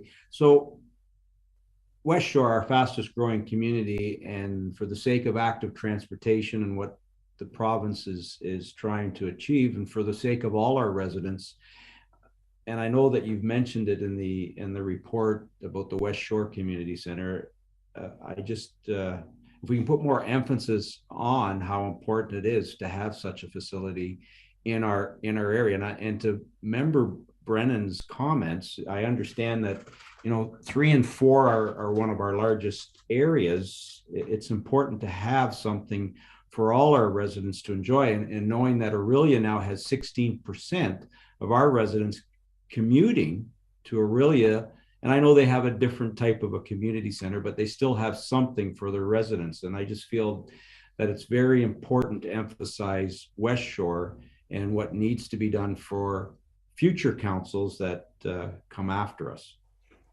Thank you. And thank you very much for this. It was well done. Thank you. Member Cox. Yeah, through the chair, I'd like to echo what Member Burkett said and Member Brennan. It is very important for a community to have a hub. Matchedash has Matchedash Hall, and they utilize that, and it brings neighborhoods together, and it makes people want to volunteer more, and they get to know their neighbors, and it's a very strong social building activity to have a hub where you can go, or you can rent a hall, or have a euchre party, or quilts, or just a wedding or a party or something. And I really believe that the Westshore one is very important. And I really wish that there was some, old church or something even in the Ward 3, that just a building where people can go. It doesn't have to always just be recreation. It can be just social and people getting together to make meals and doing things. Thank you. Okay, anyone else? Okay, seeing no cards then, I would start. There's a few concerns I have. I'll just start at the top of it, writing them down. Community gardens. A garden is really fun to start. Takes a lot of weeding. If you've never had a garden before, who would oversee these and make sure that they were being used the way they should be used? That's one question. The toboggan hill you have with the fairgrounds in Coldwater, it's in the far back corner. So we're talking about winter here. How are people going to get back there? Is it up to the township to plow roads back to this area? And I understand what's back there. It's a hill and it's kind of out of the way, but I'm concerned about how people get back there. The Reservoir Road, the cycling, that sounds like a great idea. That would take quite a bit of work to get that into a cycling hill that cyclists, they love to cycle on these hills, but to get that up to speed, I would kind of like to see a cost. And because that's at the end of a road and there's probably 6 houses right around there, there would have to be a parking lot also. So I'm concerned about that. Volunteers, I'd like to know if anybody's online here from the township, how successful has that volunteer, I can volunteer and get 50% off for my child. Has that really worked out? Is that something that's really positive right now, or is that something we need to work on? Oh, Pat, if you can answer that, I appreciate that. Through to the chair, of course, prior to COVID, a good example was T-ball programs in Coldwater. The majority of the parents who were there actually volunteered solely on their own because our programs are low in cost, but there were some who needed help either financially and were glad to help us with programs. That was probably one of the key programs that we have volunteers at. Most of our programs are instructor led. So it doesn't, and we keep because of instructor to participant ratios, a lot of them don't need the extra help. T-ball, you could have 15 kids in one session. You need those extra hands-on people. I think as sort of presented earlier, with COVID we're coming out of COVID, programs are ramping up. I do have some people who want to help volunteer up at Washago. So that's being explored, and other programs that are needing help. So I think once we get out of this period of sort of no man's land and get going again, I think you'll see that working out very well. Okay, I look forward to that, seeing that go through in the future, because volunteers are our best source of not having more staff.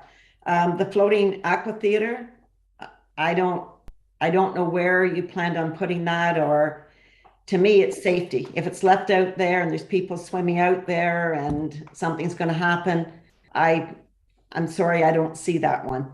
Let me go back up to, so other facilities that we don't have within our township that I don't know if it's something that we could work with these groups.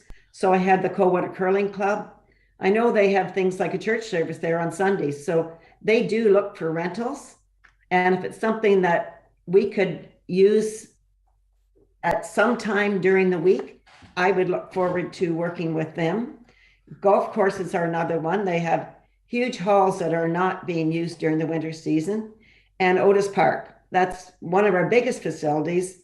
And I don't know that we work with them. I could be corrected on that.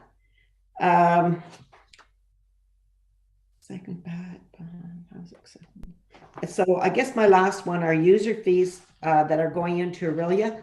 Yeah, that's great. If they've got a pool, and I don't see where it was never in our future to have a pool, but who knows, that could change also. So user fees could be worked with like the library, and we could see how that works. So those are my comments. I see Lori's card up. Thank you, through the chair. I just wanted to maybe focus us a little bit, just so that Allison, I'm sure, is in the background trying to figure out what a motion might be. So what I'm hearing is generally council is pleased with the plan. You have some thoughts on implementation, but at this point, it's just a planning stage, and just like any other plan, as we implement, it would go through the budget process, and we would bring programs through the budget. So this is just a plan of where we want to get to. I've heard loud and clear about the floating image. The plan actually doesn't say that we were going to build a floating stage. It just puts it out as an idea of a different way to do culture, but it is a sensitive issue for us. So I think we could pull that image for a different image. If the ladies may not be aware of the sensitivity of that particular issue, and it's really nothing to do about floating stages, but it just connects to another issue that we were dealing with. I heard a couple of times about Otis Park. I wouldn't recommend that council adds anything about that at this moment. Most of you will be aware we're working with them on planning issues about what their site is permitted and not permitted to do. So we need to work that out before we go too much further. But I didn't hear anything that you didn't like about the plan other than the one image. You just had some questions, which I think will be better answered as we go through an implementation plan in a budget process. Am I allowed to? Sorry. This has been a very good start. So Mary Catherine, did you want to? Yeah, I just wanted to make a couple of comments with respect to the feasibility study for the Arts and Culture Center. I know we kind of glossed over it in the presentation, but a feasibility study would include very detailed community consultation about anything going forward on that property. So that would be part of that process. And also, I think we were mentioned something about discussing or involving the family of the property too, in terms of what their thoughts would be going forward. But so I just want to reassure you that it's not go ahead with this without doing additional work, that's for sure. And secondly, with respect to some of the other partnerships, such as the curling club, the golf course, and Otis Park, I don't think, like, nothing we've said precludes those things from happening, but I don't know if we want to specify who those might be at this point. But we could just, say, e.g., golf courses, that sort of thing, in a bracket if it's not already in there, so that it alludes to those, but it doesn't say partner with this particular organization or business. Yeah, thank you. I think we all should understand that today is just to give our thoughts back to you. Okay. Okay. Member Brennan.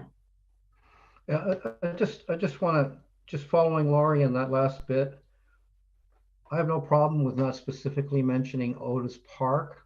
I really do think that the plan should have a notation in it that suggests that instead of developing new facilities, particularly in Ward 3, but elsewhere, that we do make it a point to look at the use of private golf courses, look at agreements with private golf courses, with nonprofit organizations and so forth, to ensure that we achieve our recreational goals. I don't think there's anything wrong with saying that, and I think it's important not to dismiss it. I also think there has to be an additional comment on snowmobile trails. Okay, you've got that, ladies? Yep. Okay, okay, I'll go Laurie Kennard and then back to Member Taylor. You're still on mute, Laurie.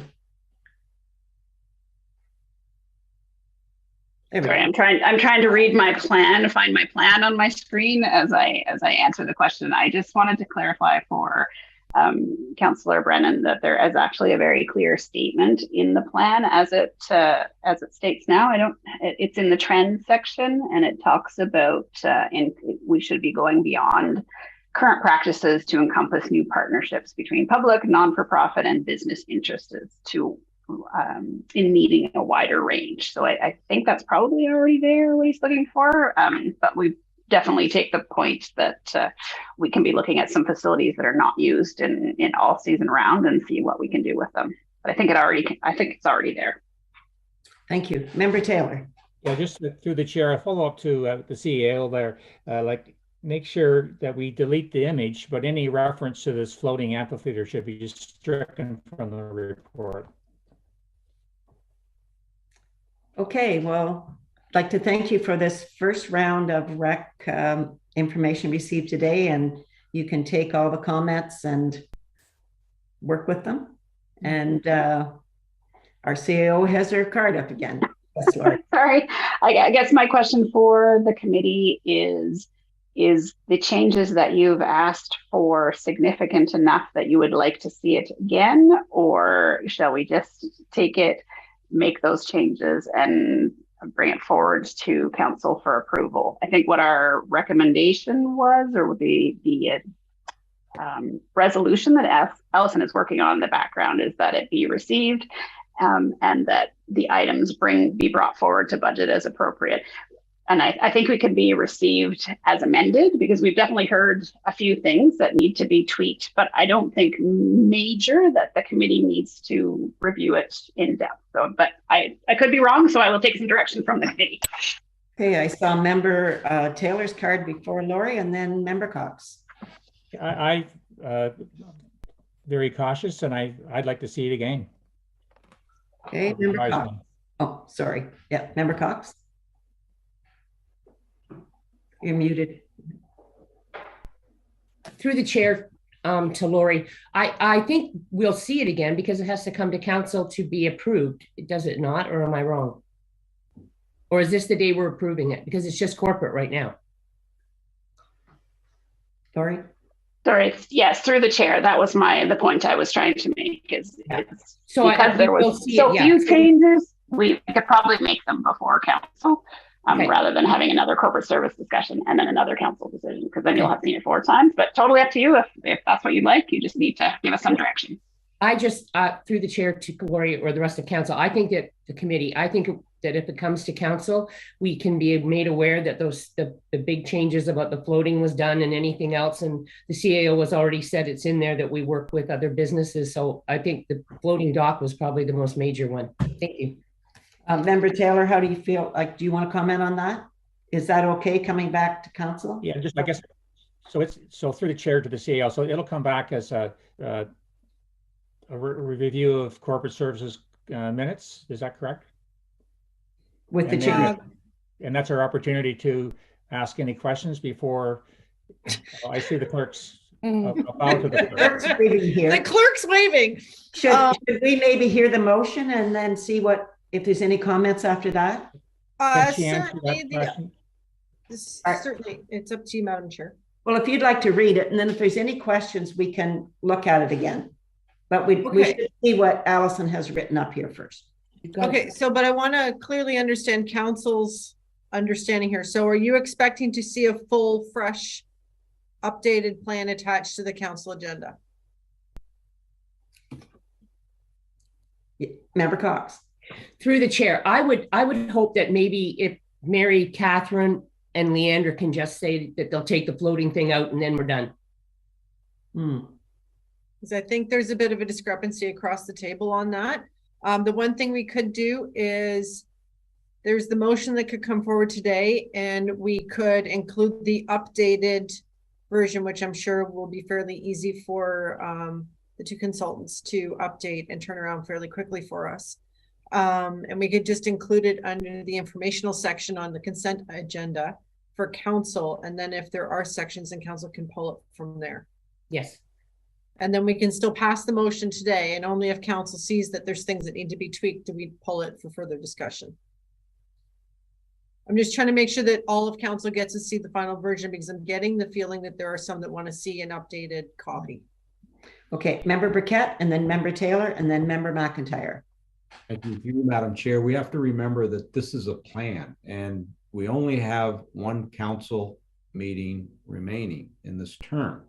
So if we're all on board that we pull what Member Taylor has said and they tweak the other things that we mentioned, but nothing's written in stone. This all still has to go to a budget for the new council. Even though it's a recommendation that the two consultants have given us, it's a plan for the next, I think, 15 years, is it not? That's what it's for. So it can be changed. Councils can change and deviate from it. But at this point, we need to have consensus on, do we take out the floating cottages as stated and the other things that were mentioned? The floating amphitheater. For me? The floating amphitheater. Floating amphitheater. So sorry, I didn't mean to interrupt you, but that's okay. That's where we're at with this. Thank you. Okay, Member Taylor, and then Member McIntyre. I'm happy with it going on the consent agenda, and then if there is any minor twigging there, so I'm happy with that. Okay. So if that's the case, then Madam Chair, I'll read you the motion. And then Allison, I think Member McIntyre had his card up there. Apologies. Are you still interested in speaking? Yep. Yes, through the chair. I agree with Member Burkett as well as Member Cox. We should move this along. It's a plan. It's not written in stone, and we only have one possibly meeting to go. It'll be a decision of the new council, and I think if we hear Allison's plan motion, it'll bring in some clarity for the rest of us. Okay, Allison. Thank you, Madam Chair. I think the CAO wanted to have a quick. Oh, there she is. And you're muted. Sorry, I popped up. I just wanted to say Councillor McIntyre was half right. There are actually a couple more meetings. They're just in November. But our goal was to get it passed by this council as your accomplishment. So it won't go to next council, other than the implementation for sure will. This council is passing the plan, and the next council and the next 5 councils will pass the implementation of it. So I just wanted to clarify that we weren't thinking the plan was going to next council, because I know this council was anxious to get it finished. Thank you. So Allison, if you would read that motion again, now that I think our discussion's done and we can move forward on this. Okay, so the motion reads that the Recreation Master Plan be approved as amended, and that the applicable items be brought forward with the related implementation plans as part of the budget for consideration. Thank you. Mover and a seconder, please. Moved by Member Stevens, second by Member Cox. All in favor? And that's carried. So do you need another bio? Oh, thank you, girls, for presenting. That was great. And thank you. Thank you. Take those you can take those few recommendations and work with them, and look forward to hearing back. Okay. Thank you. Thank you. Bye. Does anybody need a 5-minute bio break before we carry on? I always welcome a bio break, Madam Chair. I thought I saw you waving. I was wiggling in my seat. No. We give you 5 minutes, and then let's get on with this.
6.4, Fire and Emergency Services, and our chief is here.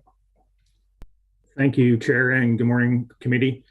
This report is in regards to a couple of issues we are having. One is Central Emergency Response 911, Central Emergency Reporting Bureau, and our fire dispatch agreements both expire at the end of 2023. Array Fire has presented 2 new agreements to us. There is some costing change in both agreements and some wording change as well.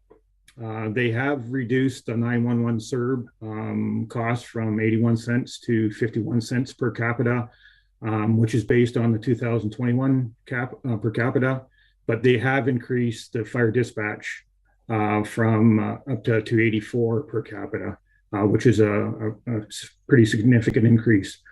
We have contacted other municipalities and found that Array Fire has is lower than in both the fire dispatch and they are also in line with the CERB 911 rates. And we're asking committee's approval to sign both these agreements back to Array Fire. Thank you, Chief. Does anybody have any questions, comments? Okay, Allison, if you have a motion, that'd be great.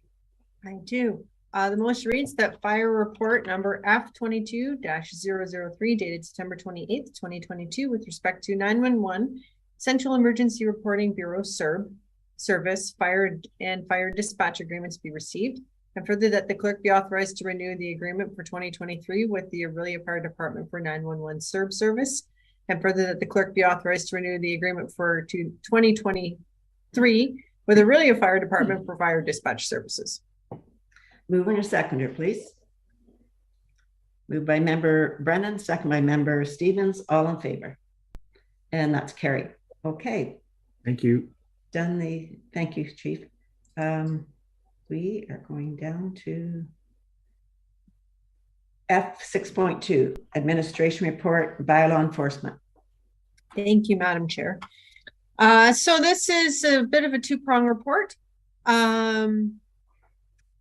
The first part is just a kind of end review of how our summer students fared this past summer and how things went. Overall, it went well. There was a pretty steep learning curve because both were first-time bylaw enforcement summer students. So, and I think for the community, it was a bit of a shock to see folks out on the weekend and after hours, particularly for the first month is when we received the most phone calls going, what's going on? But things did kind of settle into a routine as the summer went along.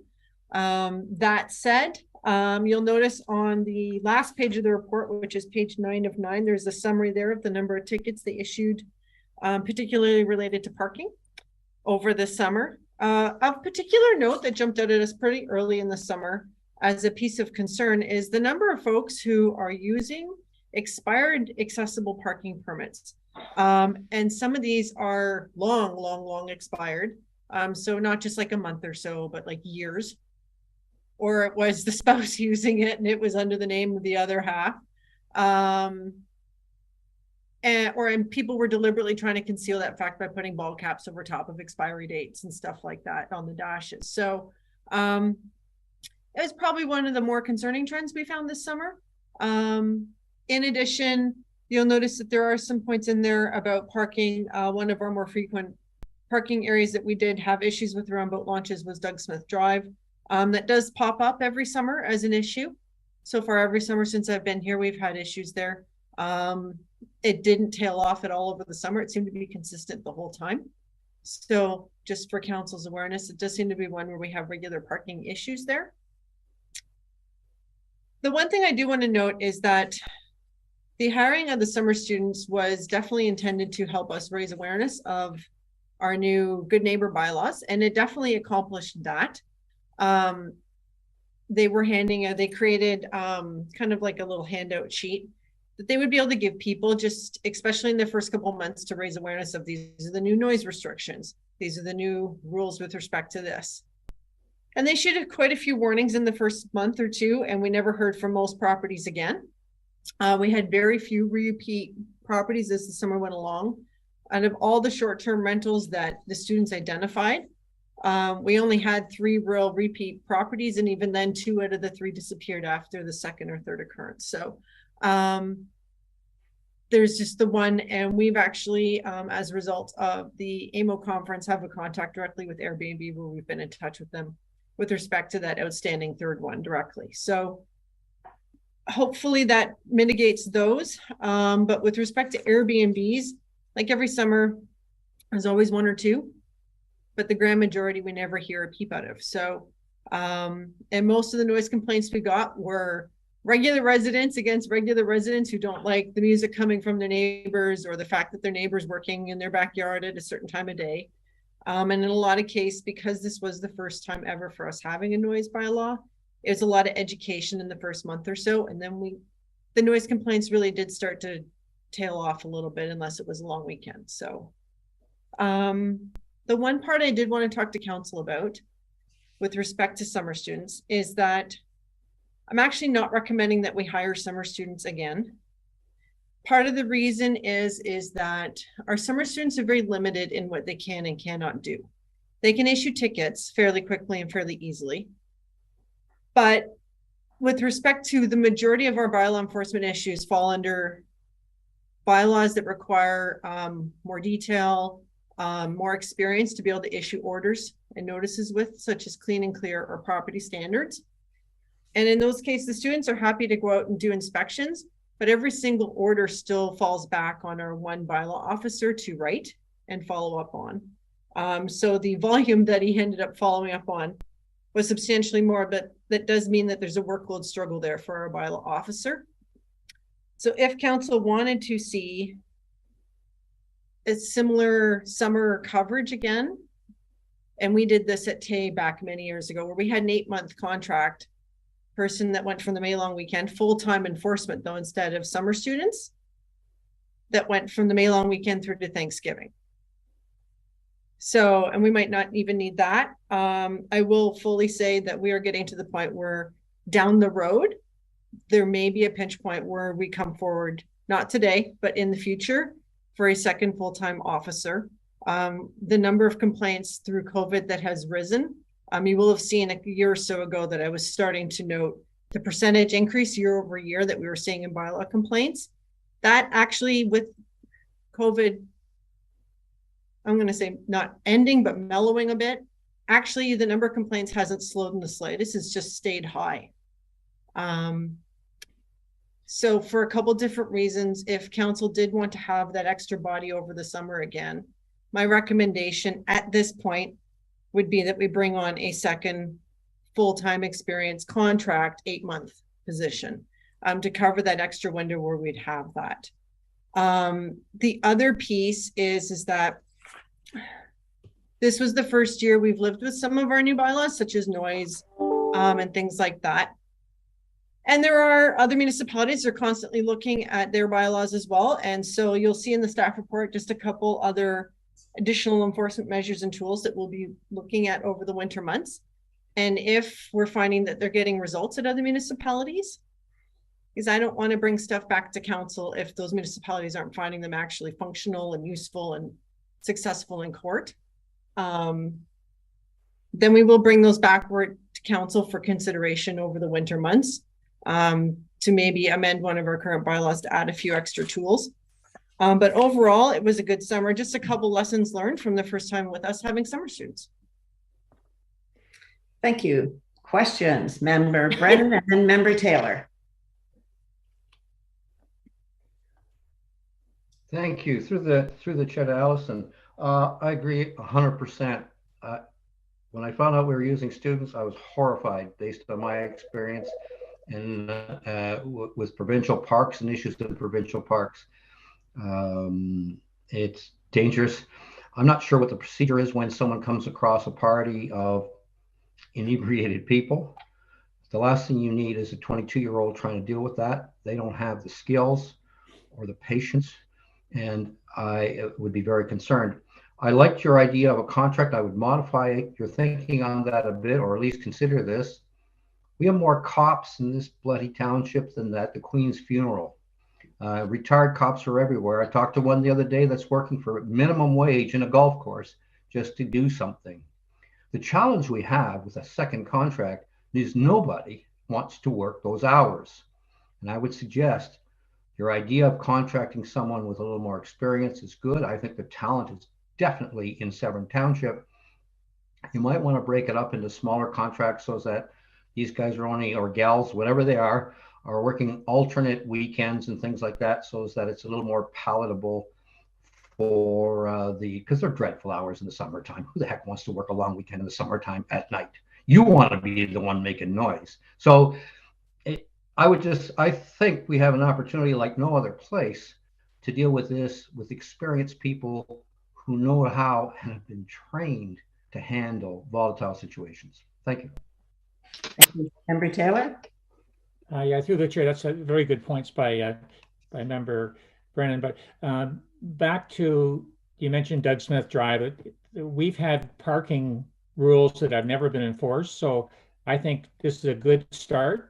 And it took people, like I heard rumblings in Coder, they're enforcing, they're out there, but we have signs there saying limited parking. So it's a starting point, and I'm very happy with it all. And I can see where Allison's coming from there, and I would tend to sway that way too, but it has had an impact. And for something that has never been enforced, I think it's a great start.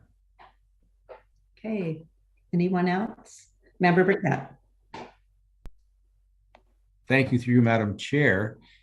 It looks like we broke even as far as costing for the amount of tickets. I don't want to know that now. I'm sure I'll see it at some point from Andrew, but what they did do and what I saw, it did work out well for the summer. But I think to the other members' comments, we'll just wait and see what the new council wants to do.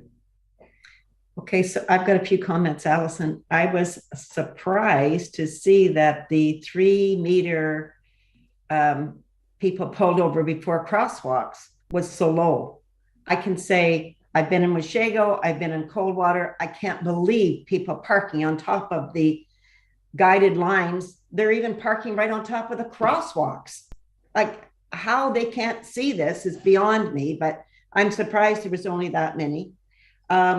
Full-time or a contract, I hope it would be the opposite hours of what we already have out there, because like we all know, people know our staff go home at 4:30 and it's a free-for-all. So if we are going to look at that, I would hope that it would be somebody that would be off the regular hours of the township. And as far as the short-term rentals, I've been told maybe we've got less calls, but I'm told they just quit calling us. There's no point in calling. Then they call the police, and the police say, if we have a car in your area, they'll come around. The police are sick of going to these places. We have to do something with that in the future. So thank you very much for your report. It's great to know what was happening out there with our part-time students. And that's all I have to say on that matter. Okay, anyone else want any further comments, or can we get a motion? Oh, seeing none, Allison, if you'd like to go forward. Sure. So the motion reads that Administration Report number A22-029 dated September 28th, 2022 regarding bylaw enforcement summer review and summary be received, and that staff report back regarding additional enforcement measures and tools following a review other municipal practices, and further that the recommendation respecting any future bylaw enforcement summer students be brought forward to the 2023 budget for further discussion. Thank you. Mover and a seconder, please. Moved by Member Taylor, seconded by Member Stevens. All in favor? And that's carried. Okay. Administration Report F63, monitoring. That looks like Lori Kennard's up. Thank you. It's actually our manager of HR, but she had a conflict, so I said I would cover this one for her. It is just the provincial government has required that we have this monitoring policy. I won't go in the monitoring policy in depth, but I think we've just formalized what our regular approach has been. We don't monitor our employees on a day-to-day basis. However, if we have a concern, we reserve the right to. So we just need to put that in the policy so that employees are aware that anything you do on township equipment is township property, and we may want monitor it. You know, we are not going to be the employer that monitors your keystrokes and all of those things, but if we have a concern, we do have the right to investigate it. Okay, so any questions? So do staff know that this is all in place there, that if they need to be monitored, they can be? Well, this is a new policy, so it hasn't gone forward to staff until council approves it. But we do also have a computer use policy that covers something similar to say when you're using township devices, we have the right to monitor it. So they kind of go hand in hand. It's really not new. We just had to be specific because the province required this specific policy. Yeah. Okay. Any questions? Okay, Allison, if you'd read that motion, I appreciate it. Certainly. So the motion reads that Administration Report number A22-028 dated September 28th, 2022 with respect to electronic monitoring policy be received, and further that Human Resource Policy number XX-electronic monitoring policy is adopted as outlined in Appendix 1 of this report. Mover and a seconder, please. Moved by Member Stevens, seconded by Member Burkett. That's all in favor? And that's carried. Thank you. So new business, Allison, do we go back up to the one that was pulled? I believe we have Councillor Taylor's verbal report first. Oh, I'm sorry. Okay, G1, Councillor Taylor. Okay, thank you to the chair. Yeah, so I forwarded an email there from the Gloucester Pool Cottage Association, and we've been talking about a tree cutting bylaw on shoreline for 2 to 3 years, and there's still more development happening. We know the last planning meeting or the last council meeting, there was a development that went from 3 lots to 6 lots up on the end of East Shore Road. And I think time is of the essence. We need a tree cutting bylaw ASAP, and I think this should be a priority. Okay, Member Cox, you have a comment? Through the chair. I think it's probably something we look at in our official plan. If you look at section 13, the tree planting and preservation, under 12.7.1, the township may consider enacting a tree conservation bylaw in accordance with the Municipal Act to limit the removal of trees and/or vegetation in all or specific areas of the township on lots that are not subject to the County of Simcoe Forest Conservation Bylaw. So this probably is a place we would look at it, I would think, and then that way we could bring it forward through that. I may be wrong, but oh, there's Andrea. Maybe she could help me out. So if Andrea would like to comment on that. Thank you, Chair Dunlop, through you to Member Cox. Thank you, Member Cox, for bringing that up. That's exactly what the official plan does. It sets the preliminary framework and enabling mechanism for council to consider such bylaws as Councillor Taylor's recommending.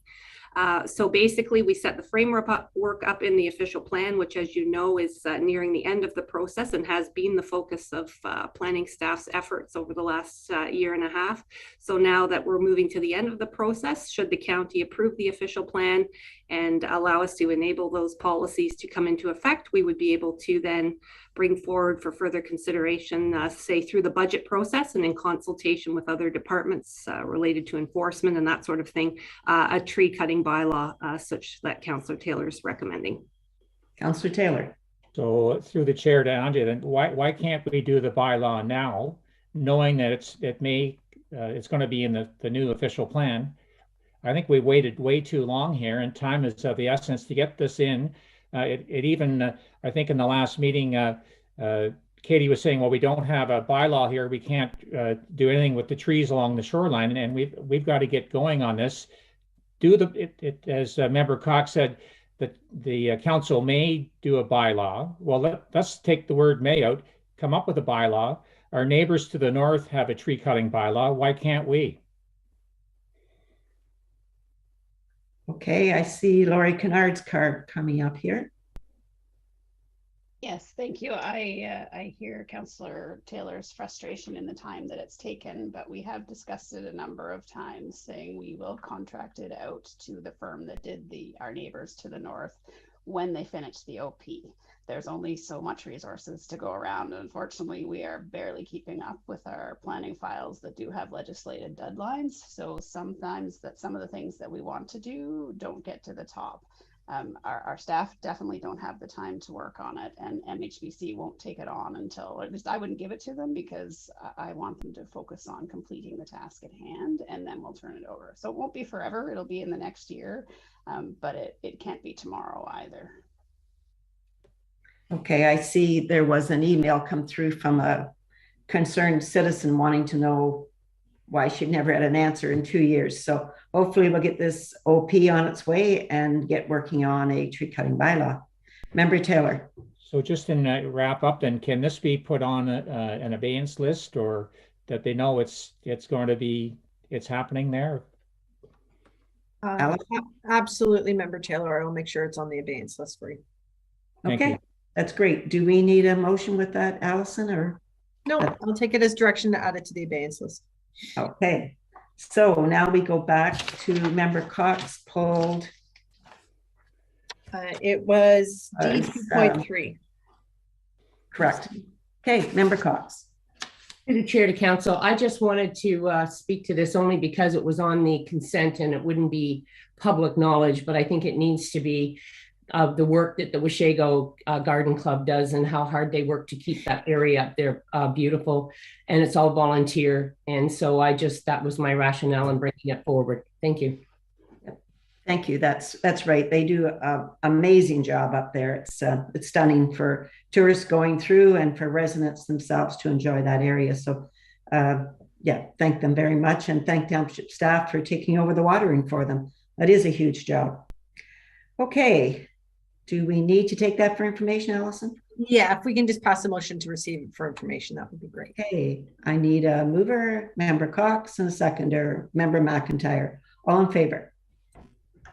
Thank you very much. So we're going to go back down again to committee reports. Committee member updates. We'll start with Ward 1 and go across. Okay, through the chair, I'll speak to two issues. The quarter mill.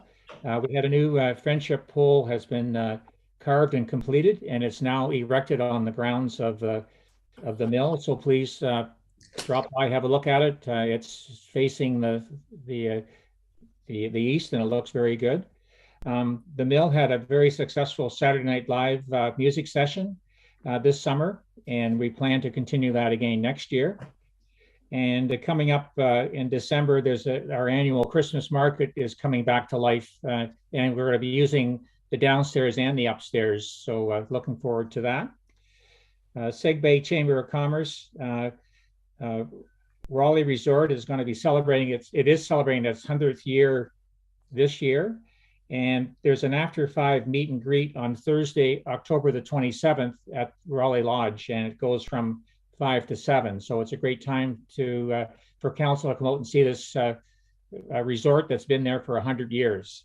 And another footnote here that the chamber is now looking for to fill 2 director positions. So we're in the process of trying to get volunteers to come on the board there. And as mentioned in our recreation meeting earlier there, tough to get directors that want to get involved and do something. So that's what we're a bit of a crisis there. We're short 2, and we hope to get them filled up. Thank you. Just to comment on your Raleigh Lodge 100th anniversary, that's a real milestone. I would hope that the mayor would be able to present a certificate. And so I don't know who we speak to now to see that happens. Okay, Member Taylor. Yeah, just to follow up, Sarah from the chamber is going to be contacting his worship, and hopefully he can put some nice words together and hopefully come in person that day. Would be great. That's good. Okay, Ward 2, Member Cox. Yeah, excuse me. Mark, what date was that? Sorry. Yeah, Thursday, October the 27th.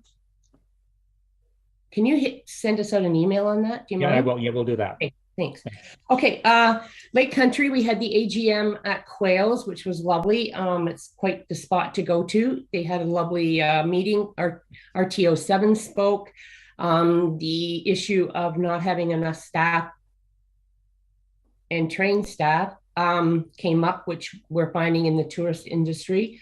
We also, the Chamber of Commerce is having that speaking, they're not having a debate, but they're having that event tomorrow night in Aurelia, and they're not charging $30 now, it's free, you can go if you want.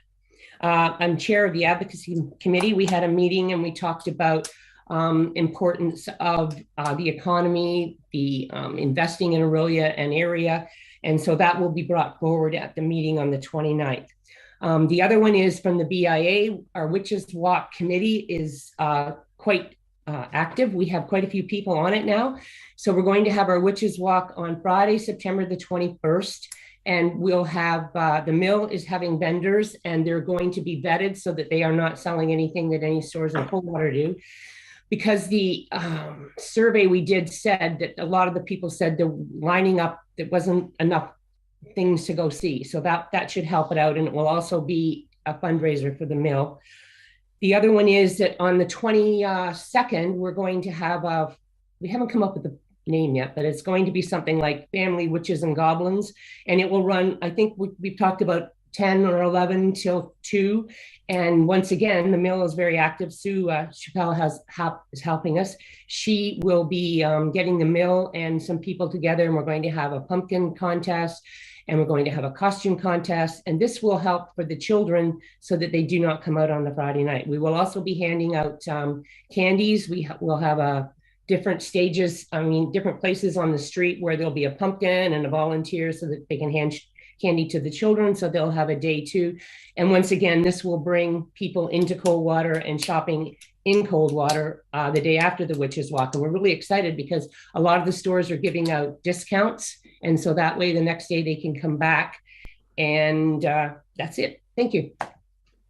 Thank you. Any questions? Okay, moving right across to Ward 3. Member Brennan.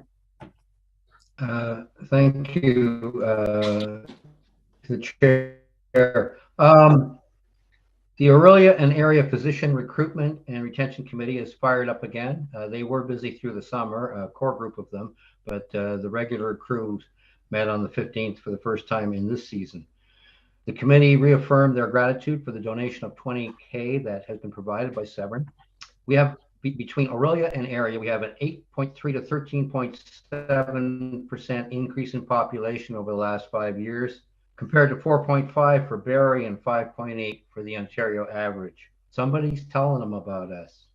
6 family physicians will retire in the months ahead, adding to our existing shortage. We desperately need 12 new community-based physicians by the end of 2023. A decreasing percentage of medical school graduates are choosing to work as community-based family physicians, having great recruiting success they have in the last 2.5 years, but all 24 new recruits chose to work for OSMH. They don't want to take on family practice. Obviously, the province has got to have some new incentives for this.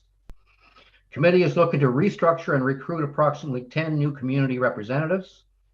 They are looking for star power in things like communication, advocacy, and recruitment. In terms of things that other communities are doing, comparable sized communities are providing, this is money to doctors that we've recruited to try to set up shop. Other communities are providing incentives of between $4,000 and $48,000.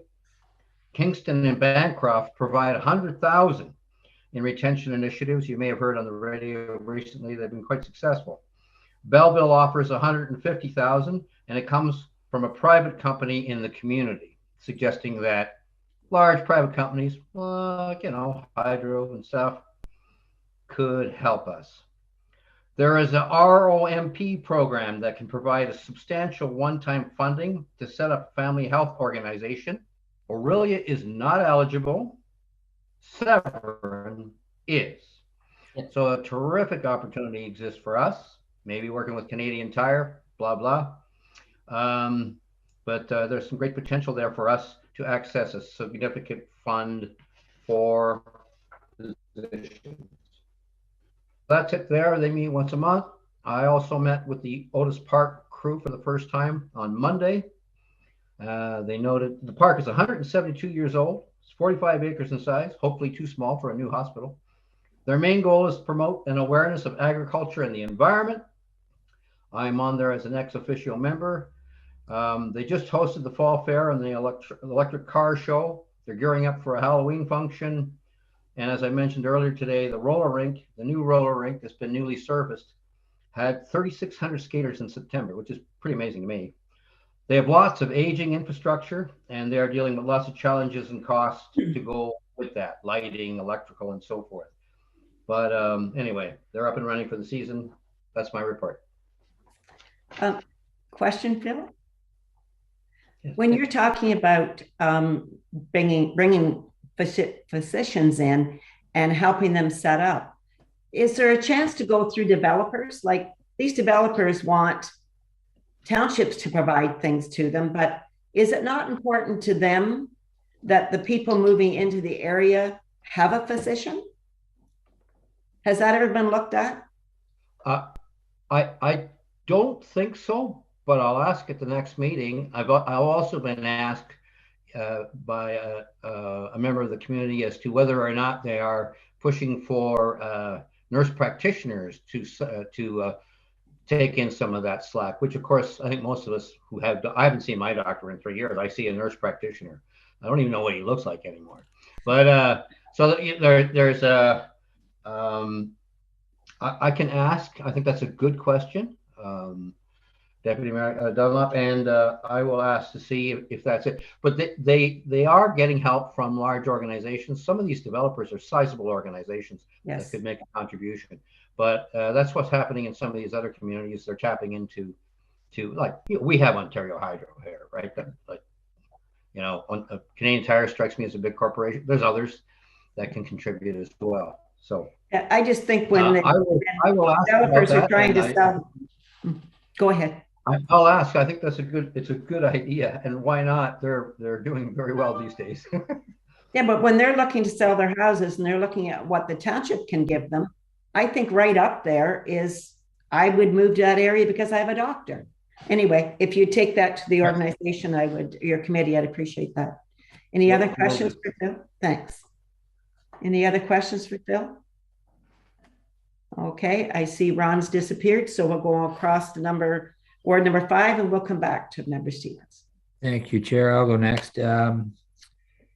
The Couchiching internet is moving along in our given areas that we all know about. It's slow, but it's moving. They seem to bounce from street to street.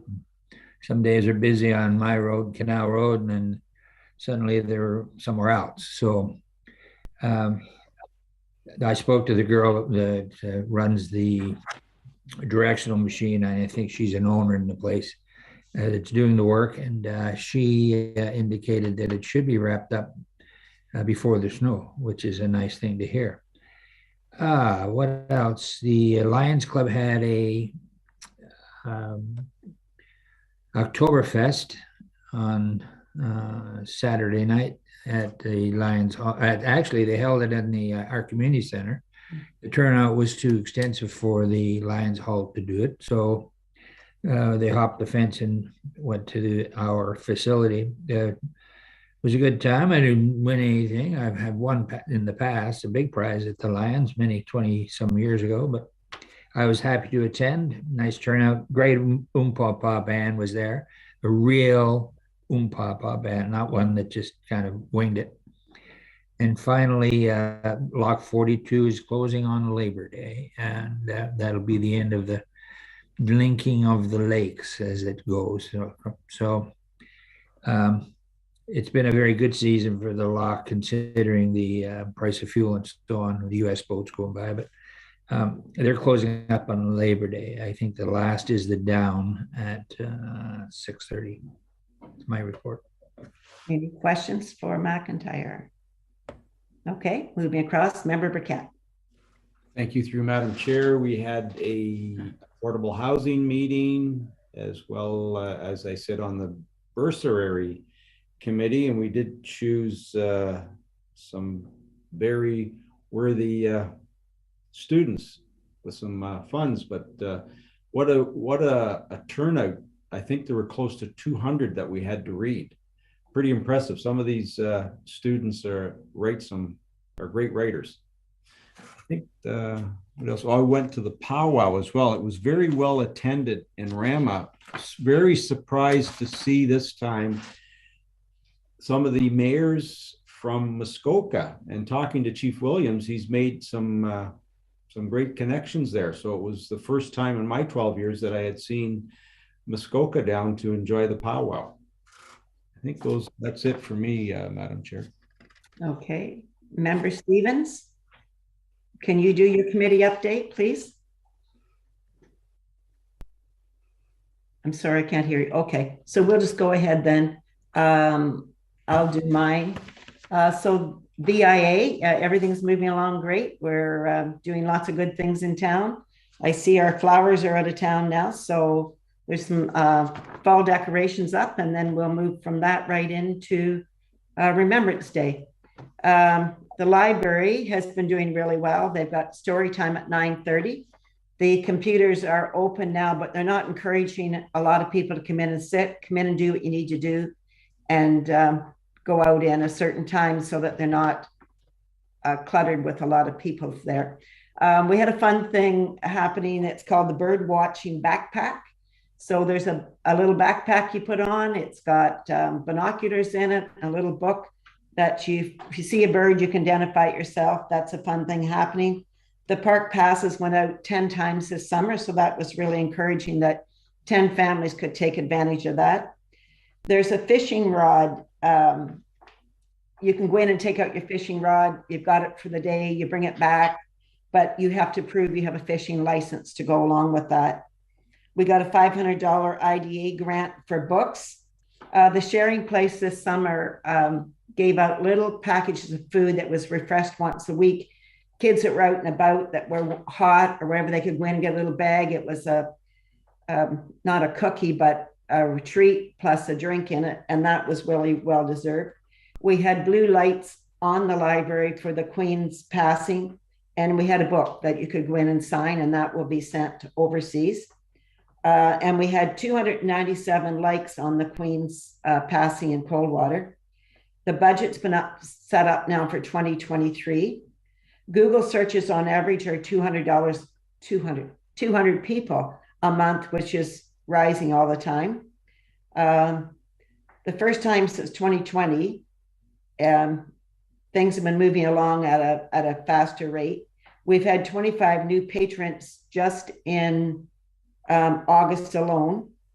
There's 1,065 active members from the city of Aurelia.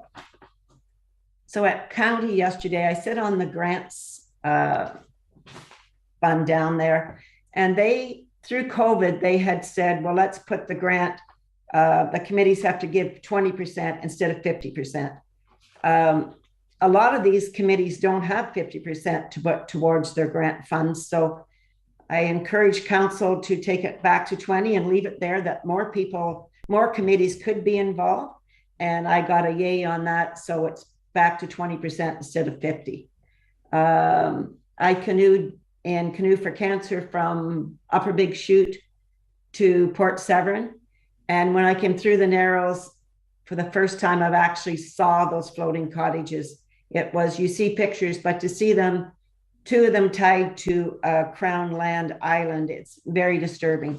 It's disturbing for the residents that they moved the other night and it was an uproar. Everybody was like, oh my gosh, where are they going to land this time? So it's really disheartening that those are allowed on our waterways at all. And I know it's not a municipal problem, it's a federal problem, but we have to keep on our federal members to please help us. Another good thing that happened, last year I got a pilot project for the BIA in Coldwater to paint the windows, and it was well received. And the good thing about that, the girl that did that pilot project, she went on then to get a portfolio. She got jobs out of that.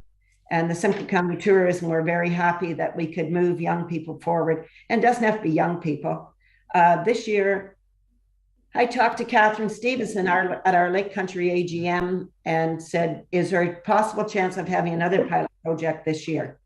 So That's come through, but the really exciting part of that, it's not $5,000, it's $8,000. It's got nothing to do with BIA at all. It's something that I'm going to work with Andrew Plunkett with. The $8,000 is coming into him. I will give him my receipts. He will pay me.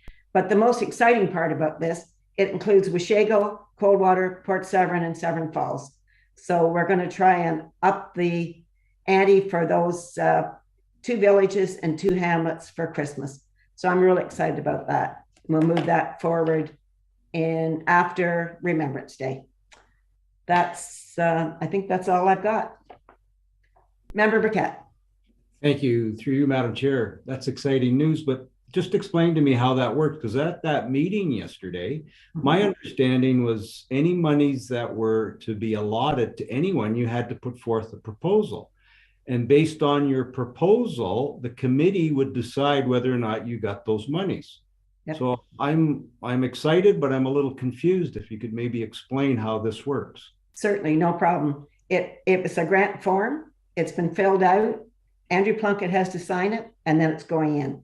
So at that point, they will look at it, not me, because I would be in conflict. And at that point, we should be able to, hopefully, they will pay our grant and go ahead with it. Supplementary, if I may, but how can aren't you supposed to put in the grant? Because we do the same thing here. You put in that grant what you would like to spend the money on. So what are we spending the money on in Washago without consulting with the people there, or Port Severn, or Coldwater for that matter? How does it work? So the grant money was put in to put pine and cedar around all the windows, all the storefronts, Christmas balls and bows. So it's to decorate, and it's a grant that I know Oromadonti applied for last year. They applied for lights. We applied for pine and cedar because to go from the windows one, and that girl didn't want to do it again this year. She'd already has a portfolio. She's moving forward. So it's to encourage tourism, and then hopefully the person that's doing the pine and cedar for us can move her business forward in the future. So she can do a portfolio, and he or she can do a portfolio and say, this is what I can do for your small town. But supplementary, Madam Chair, I'm still confused. Who's making this decision to put pine and cedar? Like, who came up with the idea without consulting with the prospective ward councillors in those prospective municipalities or in those prospective wards? Who came up with the idea? I did. Well, I put a grant forward. Okay. I'm not going to dwell on it, but that should have gone back to each prospective ward councillor to get their input. So you, as the deputy mayor, just taken upon yourself to assume that. I actually, Member Burkett, did it through the BIA to start. Okay. And the Catherine Stevenson said it would be better if we could do it right across your township this year. And I couldn't agree more. It's going to be beautiful for a township. Supplementary. And then I sent pictures last year. We'll send pictures again, and she can use that for other small communities. Supplementary, if I may, but last year when you received the grant, I think for $6,900, you only used it in the village of Coldwater. You didn't use it anywhere else. No, because it was done through the BIA, Member Burkett. But you got it from the county of Simcoe. I did, through the BIA. The money came from the BIA the money came from the township, from Simcoe County Tourism into the Coldwater BIA. And this year, Catherine Stevenson suggested we do it township wide, and I couldn't be more agreeable. It's going to be fantastic. The only reason, supplementary, if I may, is because I had a discussion with her at the where were we for that lunch, the chamber meeting? Quails. We were at Quails, and I asked her, and I said to her, in all honesty, I said, is it fair that the money that you gave, thank you very much first for the money, but is it fair that the money only went to the village of Coldwater and no other ward in our township? That's what I said to her. And she has expanded on that. Okay, thank you. Yeah. Member Cox.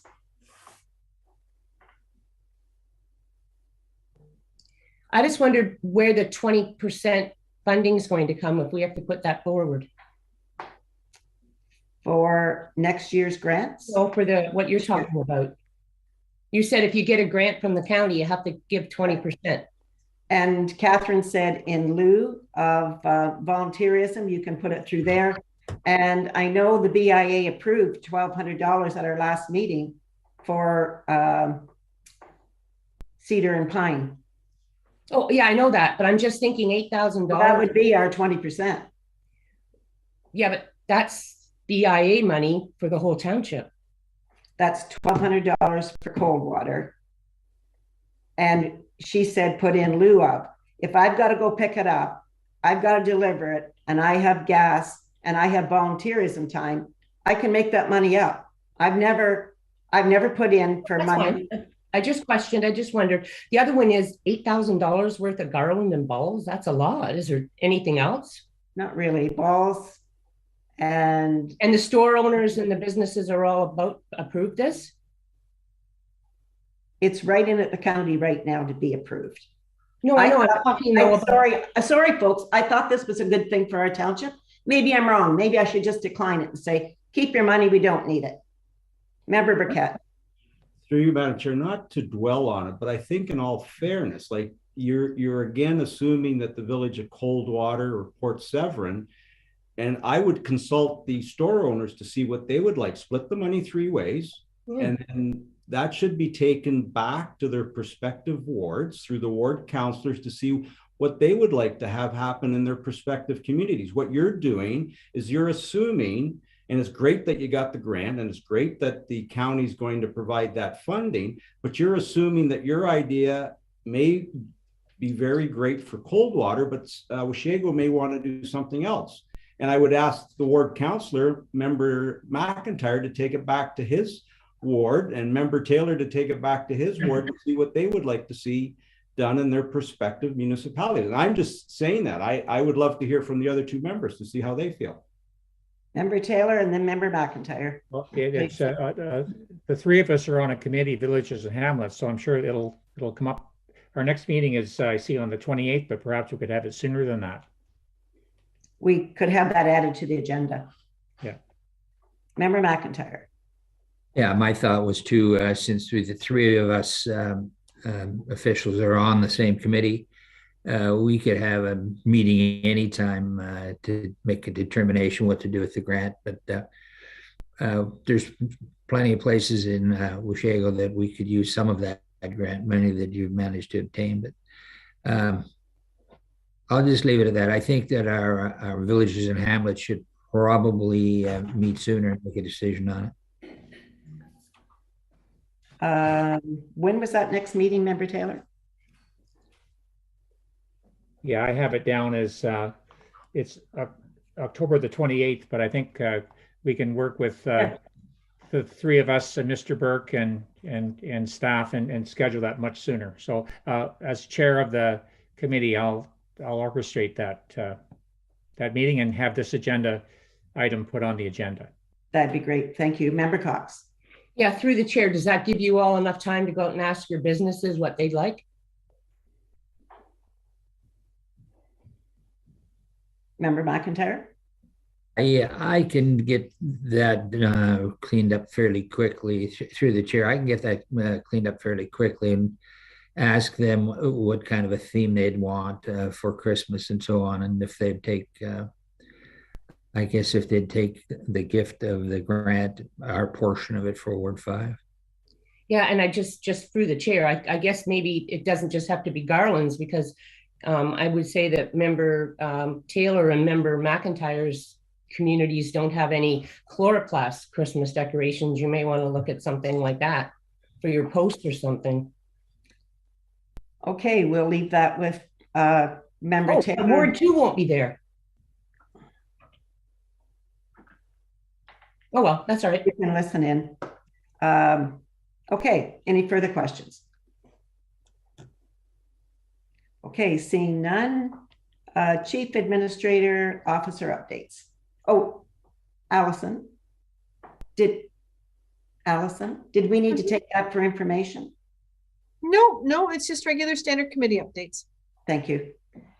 Okay, Chief Administrator Officer update. Thank you. Just two things for members that have come in today. You might hear a backhoe in the background and wonder what we're doing. So we are working hard on our signage implementation program, which includes the electronic sign for the admin office. So we're just getting started on that. Just barely started because there's some issues of building permits and MTO permits and whatever. But the start is we have to build up a bit of a berm because, as you know, we sit in a bit of a bowl. So we don't want to put a sign in a bowl. We want to put a sign up that everyone can see. And I do, for those of you that will remember, the admin sign was a Councillor Betsworth near and dear to his heart. So when I do have it in the back of my mind that at some point we will have an unveiling and we will invite him because he talked about it at great length and over many years. So we didn't get it done in his time, but we are getting it done and we will invite him. And that's sort of sign A, but then we're also working on the signs around the community. So that's exciting. It'll be exciting to see. And then just a reminder, council had been invited Friday morning at 11 to the Every Child's Matters flag raising. So we will do that again. I'm not sure Chief Williams is able to join us this year. He has other obligations. He was going to try, but I'm not sure. But Mayor Mike will raise the flag anyways and say a few words. And that's it for me today. Okay, Member Burkett.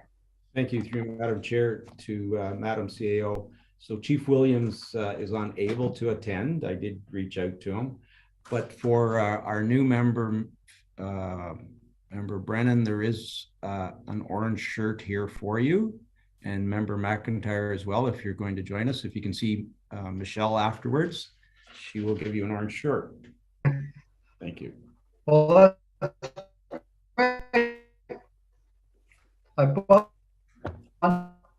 Somebody's freezing. Well, I'll give it to my wife. Okay. So there's no closed session. Oh, Member McIntyre. Through the chair to whoever can answer, I guess Ms. Kennard, what time is that flag raising going to take place, Lori? 11 a.m. 11. Okay, thank you. Okay, no closed session. Oh, yeah, Madam Chair, we do have a closed session today. Oh, sorry, yes. So we need to close. Yes. So the motion will read that committee resolved in a closed session that the meeting is hereby now closed to the public pursuant to the Municipal Acts SO 2001, Chapter 25, Section 2392, for the purpose of considering a litigation or potential litigation, including matters before administrative tribunals affecting the municipality or local board. Okay. I just need a mover and a seconder, Madam Chair. Moved by Member McIntyre, second by Member Taylor. All in favor? Not carried. Okay. Thank you. If you can just give me one moment here to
And that's carried.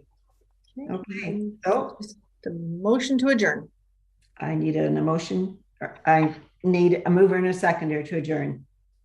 Moved by Member Taylor, second by Member Stevens. All in favor?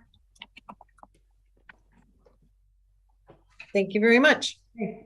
Thank you very much. Noon today, so.